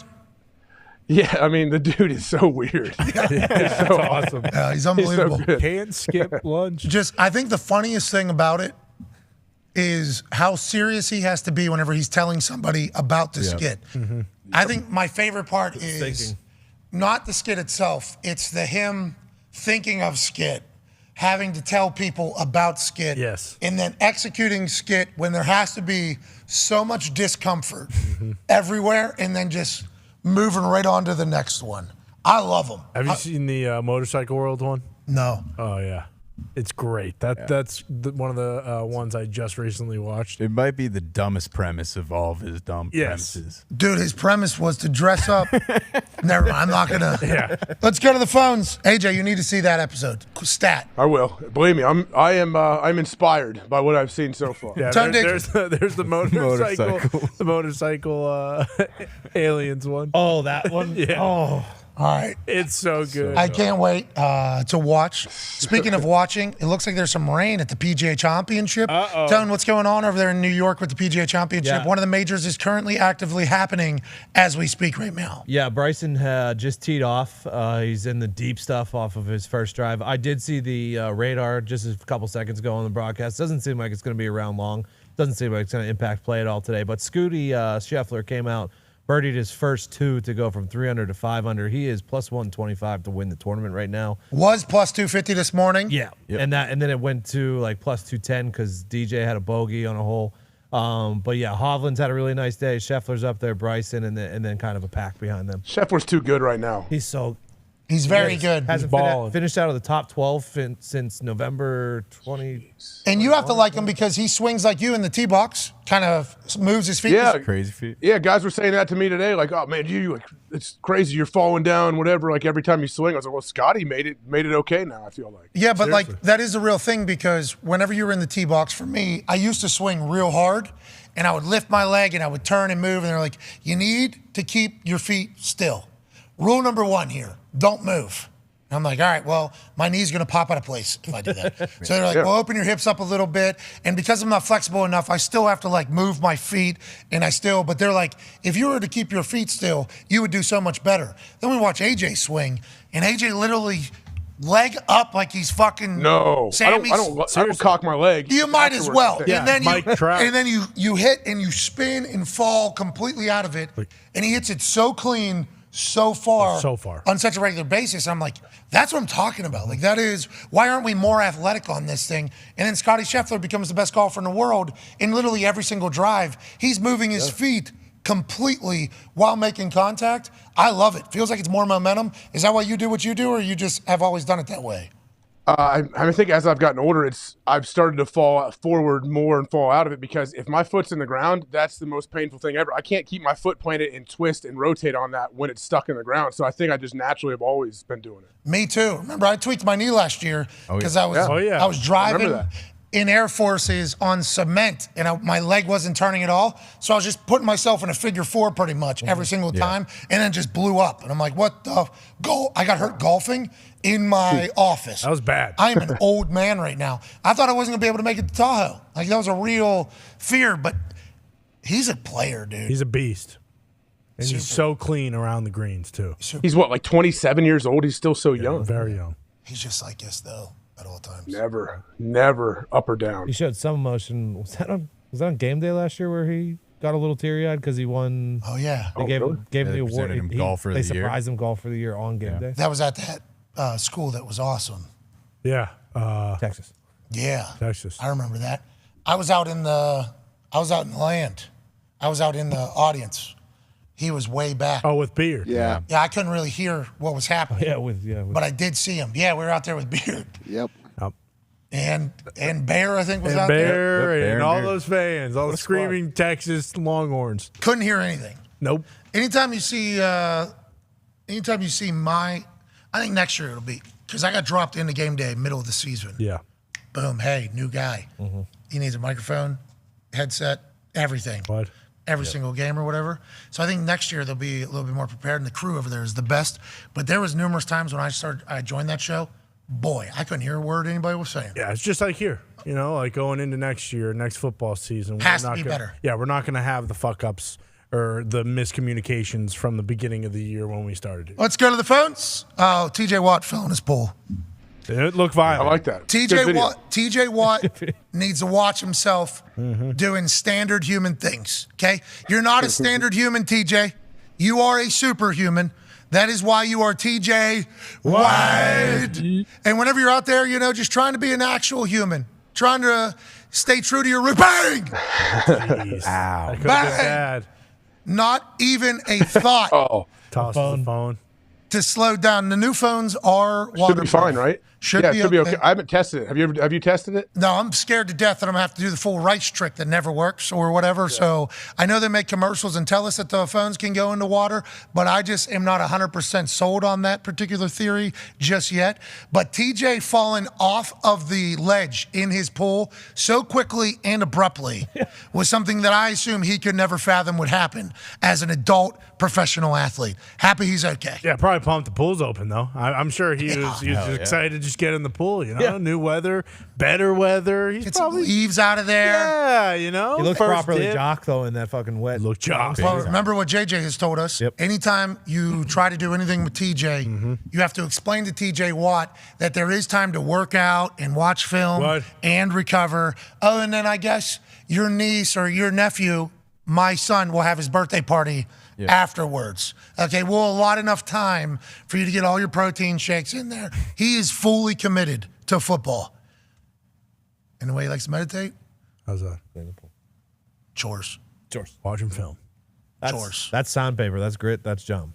Him cleaning his own pool. at this stage. What a hero. What a beast. That's a guy who would kick the door into a GM's office and say, hey, let's fucking get this deal done. Enough with the fuckery. Ain't that right, AJ? Guy's clean his right, own man. pool. What a legend. Humble. Rust Belt type guy. Yeah. That's right. He'd never sell out, would he? No, he wouldn't. No, he Never. wouldn't. Never. Well, he did sell out for the Steelers. No. So I'm done. This thing's over. This thing. I'm so mad. It's just shot. We just. It's very frustrating. It's frustrating, isn't it? It takes it's exhausting if you do lose your voice, especially if you have to go to somewhere where you have to speak. It's really tough. I'm not exhausted. Just every single sentence. I have no idea when it's going to. What is that? Yeah. Because there's no pain Falling anywhere. out. There's no nothing. I feel good. I feel great. Go What's get that? a shot. Jesus Christ. Those celebrities, I the think- singers, go get a cortisone shot in their throat. That happened to Morgan Do Wallen, that. and it didn't help him, and then he had to take 6 weeks off. that's because he was getting fucking tuned up before his concerts. Well, Is that what happened? That. that was I think that's- rumored. I That think was that's good. disproved. Coding it up a little bit, maybe a few seeds. I'm too healthy now. That's the problem. My body backfires when I try to eat super fruits. You're right. It is amazing though. Bullshit. That's probably like a 24-ounce smoothie. You make that thing last like 3 hours somehow. That's multiple. It's like Yesterday you did. This is 2 to 3 of them. Oh, you have 2 to 3, and you keep getting more. It's all he's eating right now. Okay, good. Okay, I was gonna say, I'm like, I don't know. I drink a smoothie in like 2 minutes. I don't know how you make that thing last. Yeah. What? Thank You you. have multiples. Your Good. throat might be eroding away from all that smoothie juice. Yeah, what the hell Maybe, is going on? are those things cold? What kind of fruit is that Hey, again? are those things It's frozen? fucking RCI, dude. There okay? we go. Is it Super frozen? fruit. It was at one point. Now Maybe it's not. maybe your vocal cords are too cold. Well, this is room temperature now. How much Warm up, sugar's in man. that thing? None. What the hell is going on? Splenda only sub. That'll keep me alive. Fruit's got some sugar. Natural sugars. Natural. Natural Yeah. sugars. Good for you. That's what I mean. They're good sugars. I haven't had this much fruit ever in my entire life. Tell you a lot of dumping. Scare the fence? That voice has never done that. Yeah. What's the deal? It's ridiculous. I need to get back into the terrible food again. Yeah. Get some wingies. That's it. Someone order some lava cakes. I need some pizza. Yeah. Yeah. Boom. Pizza and lava cakes. Same place. See ya. The cure-all. My voice will be back. See you there. Zito, Where do you get lava cakes? Domino's. Oh, buddy. Oh, my daughter always asks for them. It's hard to find places that can deliver it. Domino's lava What? cakes. No, you are- can't have any. It's not Is chicken that or what, rice. yeah, is that what you tell her? It's very easy, actually, to find a place that delivers. Oh, an yeah. asshole. Sorry. Don't. Oh, it's not- sorry. not Oh, lava cake. Cheesecake Factory doesn't have them. Hey, you know this young They don't. generation. They don't work. They We don't don't, have any bro. delivery drivers. What's your address again? We'll send them. Yeah, we'll gift it. Please do, please. Well, Trust me, my kids no, do say not it. eat the way I eat. I promise you that. Say your address. No one eats the way you eat except for freaks. So from Wex's fitness freaks, yeah. He's very disciplined. Yeah. I'm not, but yeah. From Wexy's house, turn left. What is it? Just so we can know. To get to my house? Yeah. I don't honestly, I've never seen Wexy's. Well, we know, right. only, numbers. only in pictures. You can't see it from the road. 50 Ohio State Drive.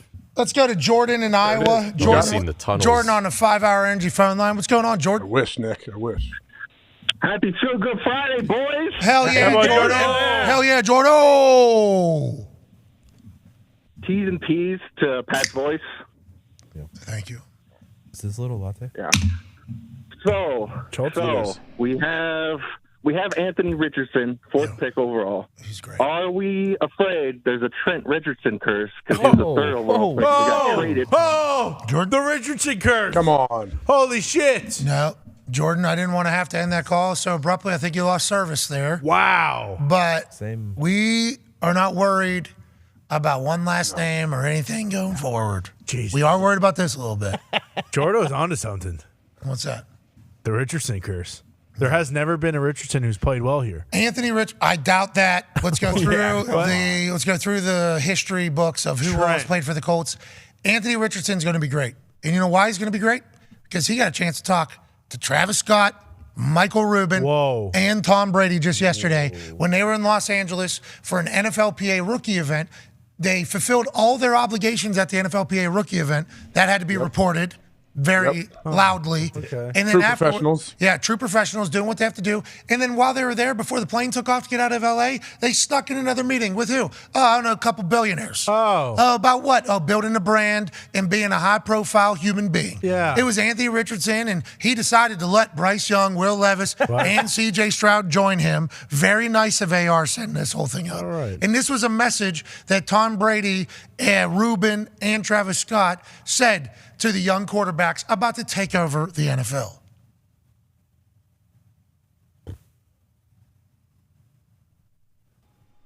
Don't have video for this. No. Okay. Was there a video? Who was speaking? Tom. Tom and Ruben and Scott. That's Tom what looks I awesome. thought Didn't even for know there sure- was. Thought for sure we had it. That's 100%. I didn't know on there me. was a video. And as I was leading up to that, I was getting zero response as if we didn't. So 100% on me there. But the speech that Tom Brady gave, good. Yeah, very good. Very good. Hey, when shit hits the fan, he said, you need to work harder, is what he told these people, which I think is a good piece of information. Ruben talked about his work ethic and what he has to do, and then Travis Scott said some things. Then there was another video that came out where Tom was talking about being the first-round pick and a second-round pick. This is that one, I do believe. In the end, that's not real that big of a deal. Going first overall, in the end, it's not a big deal. Right? It's great. You got opportunity. You're probably gonna be paid more than anyone for a time period. But I was drafted, 199. I just outlasted everybody. There's another me back there, right? So how do I keep my edge on everybody? Facts. I had to keep working. I didn't go, hey, I'm good, right? I won 3 Super Bowls. I'm good. Travis Scott. There's another me out there, he said. You know? I think what he was giving them was an incredible piece of motivation, and I hope that they were listening, obviously. There's a couple other clips of Ruben talking and Travis Scott talking as well, and them trying to tell them, like, hey, incredible opportunity ahead of you. But I don't want to be the bearer of bad news. How many of them are going to go on to become great? And I think that's what Tom's trying to tell them. Like, we have no idea which one of you. Yeah. Or if all of you, or if any of you are going to be able to go. But here's some advice. What a weapon for them. And I really appreciate Tom doing that, and Ruben and Travis Scott, obviously.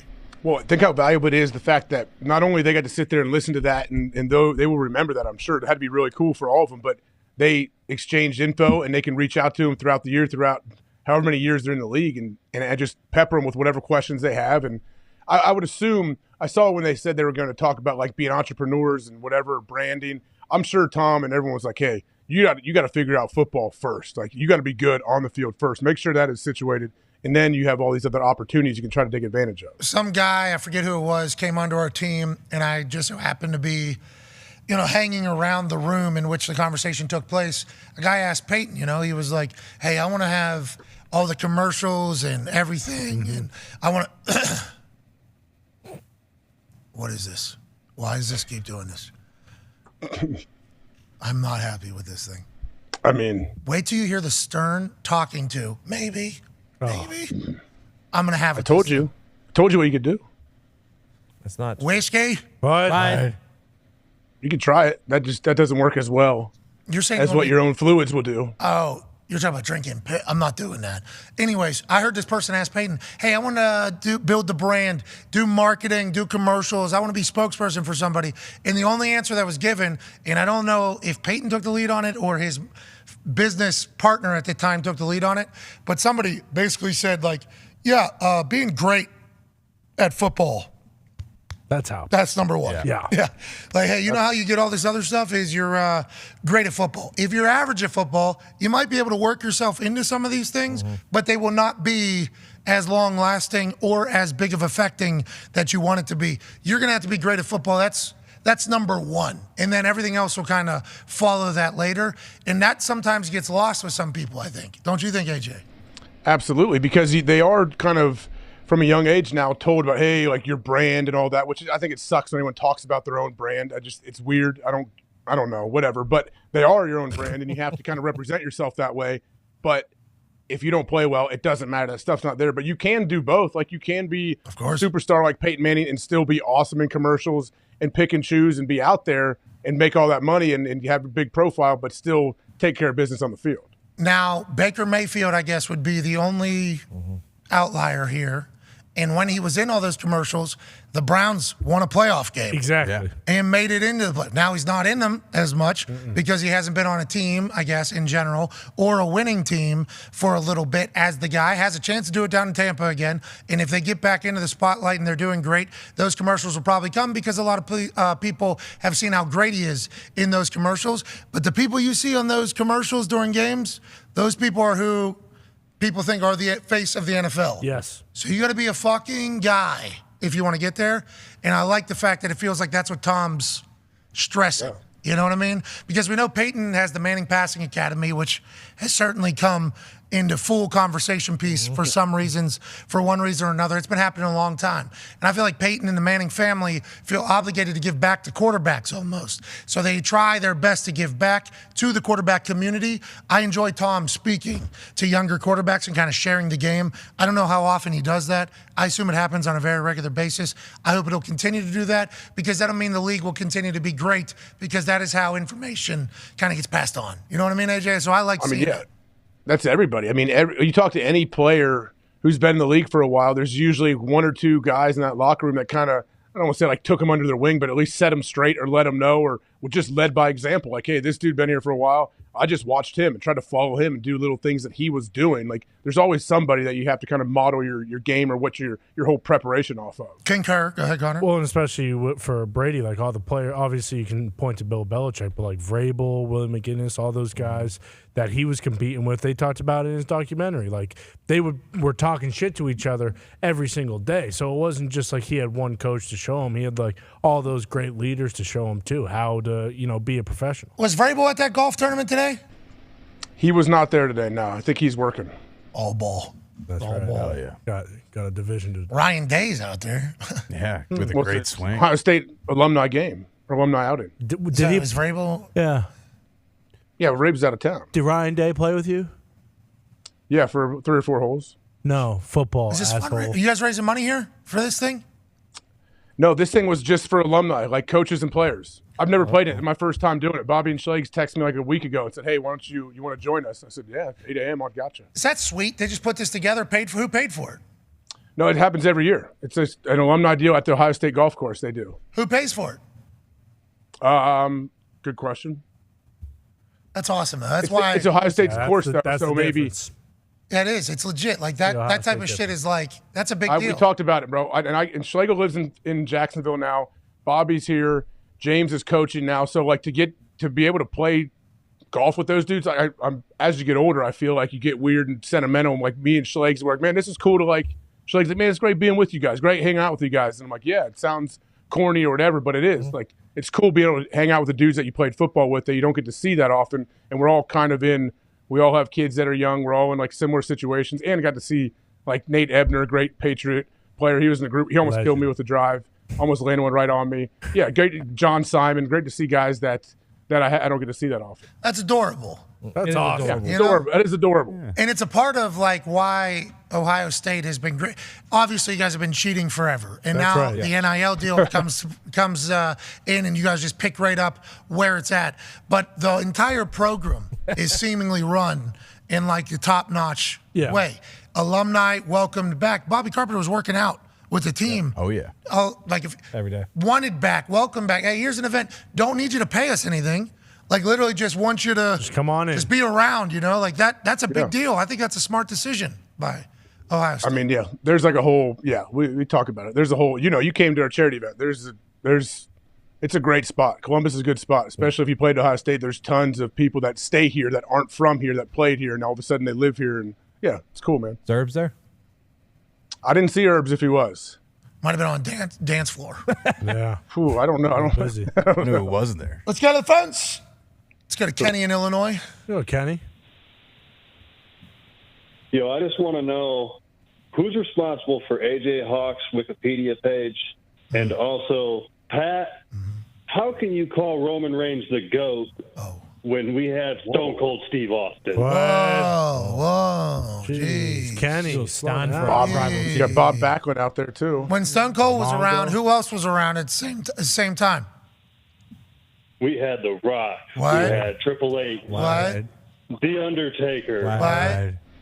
Kane. What? Thank you, AJ. Shawn Michaels. What? Bret Hart. What? Vince McMahon. What? And the list goes on. Stacy Keibler. All right. Fandango. So obviously that entire group, Fandango was not around the Attitude Era, although he would have been fantastic. Bang, bang. He would have been fantastic there. In that group of humans that he just listed off there in fantastic fashion, carried WWE into the publicly traded era, into the multi-billion-dollar era, kind of took over the whole world.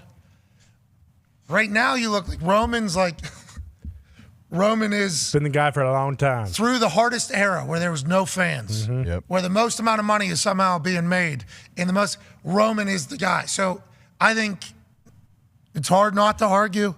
With that being said, I watched Stone Cold Steve Austin go into a haunted prison in Nevada on Sunday night in Stone Cold versus America or whatever.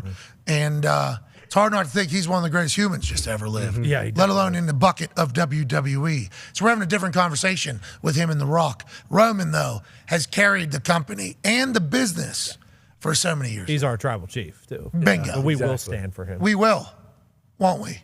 I will. I mean, look, we also cannot forget about all-time human John Cena, because we're going back before, him, and then we're going after. We can't forget that he had Han championships. He did, and Han amount of success. That's right. And he worked hard. I saw him give an interview actually on Busted Open on Sirius XM, and he was speaking better than I was. But he basically said him and Ric Flair, I think, similar comparisons because of the work they both showed. They were there every single night.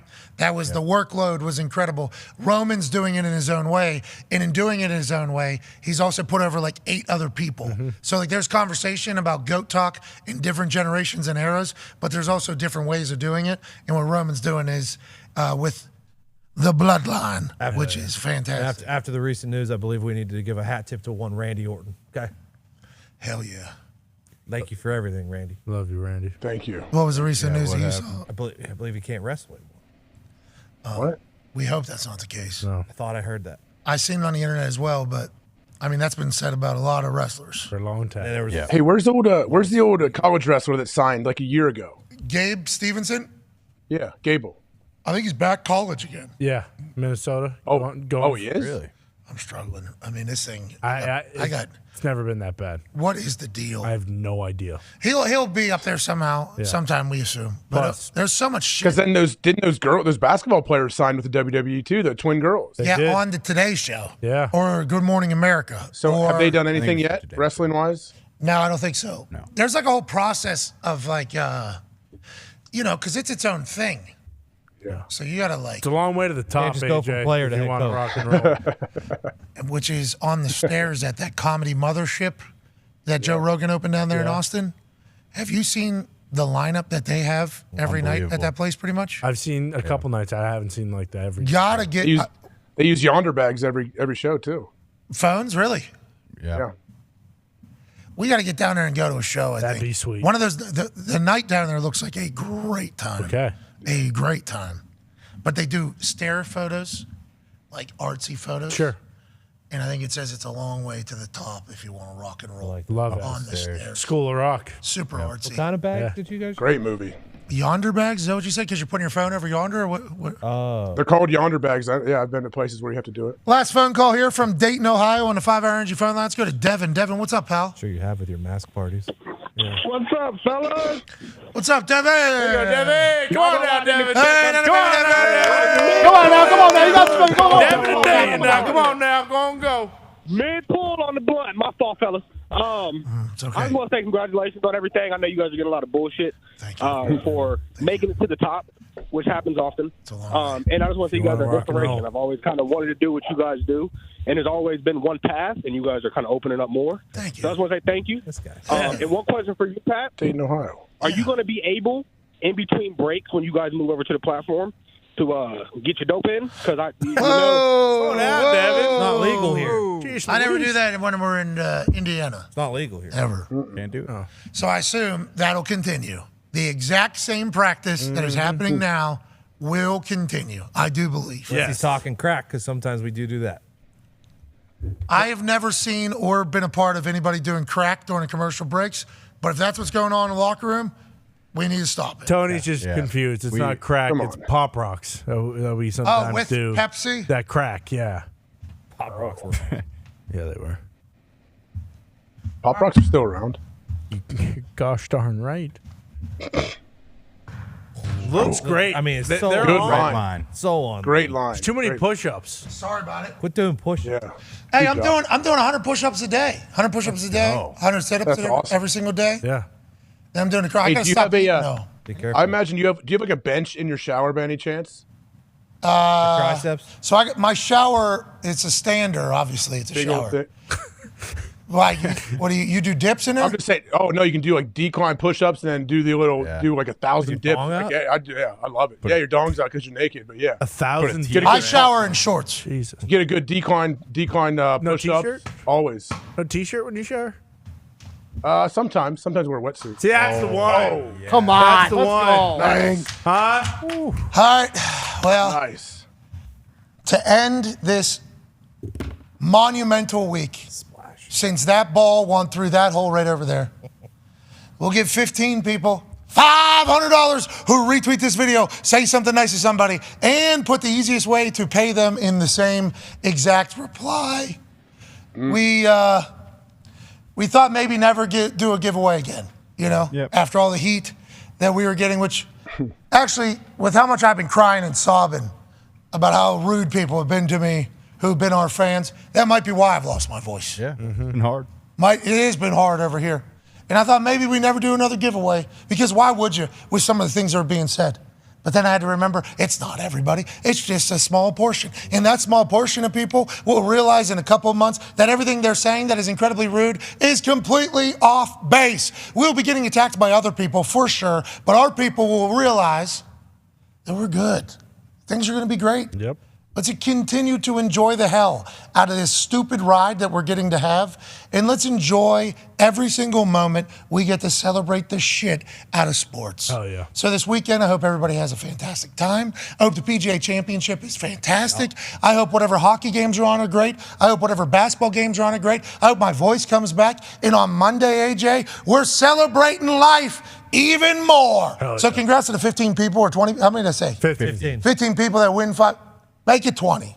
Congrats to the 20 people that win $500. Whoa. And I would like to say thank you all so much for supporting us, for being fans of ours, and for all the rude things that you're saying that you're going to regret probably in a few months. We got a big one coming on Monday. Massive shout out to Fireman Ed for stopping by today, Al Michaels for stopping by, and Ian Rappaport somehow got on the program still. For a second.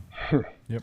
We'll see Ty back hopefully from his indefinite suspension. Maybe. Oh, I hope so. Fingers We'll crossed. see. I doubt it. See you, Ty. Love you, Ty. Love Come on, you, Ty. Ty. It's a good shot. Well, we have to put that picture up because with any suspension, normally they put the worst photo. We're trying to shape the narrative here a little bit. Photo does make me miss Joe, though, too.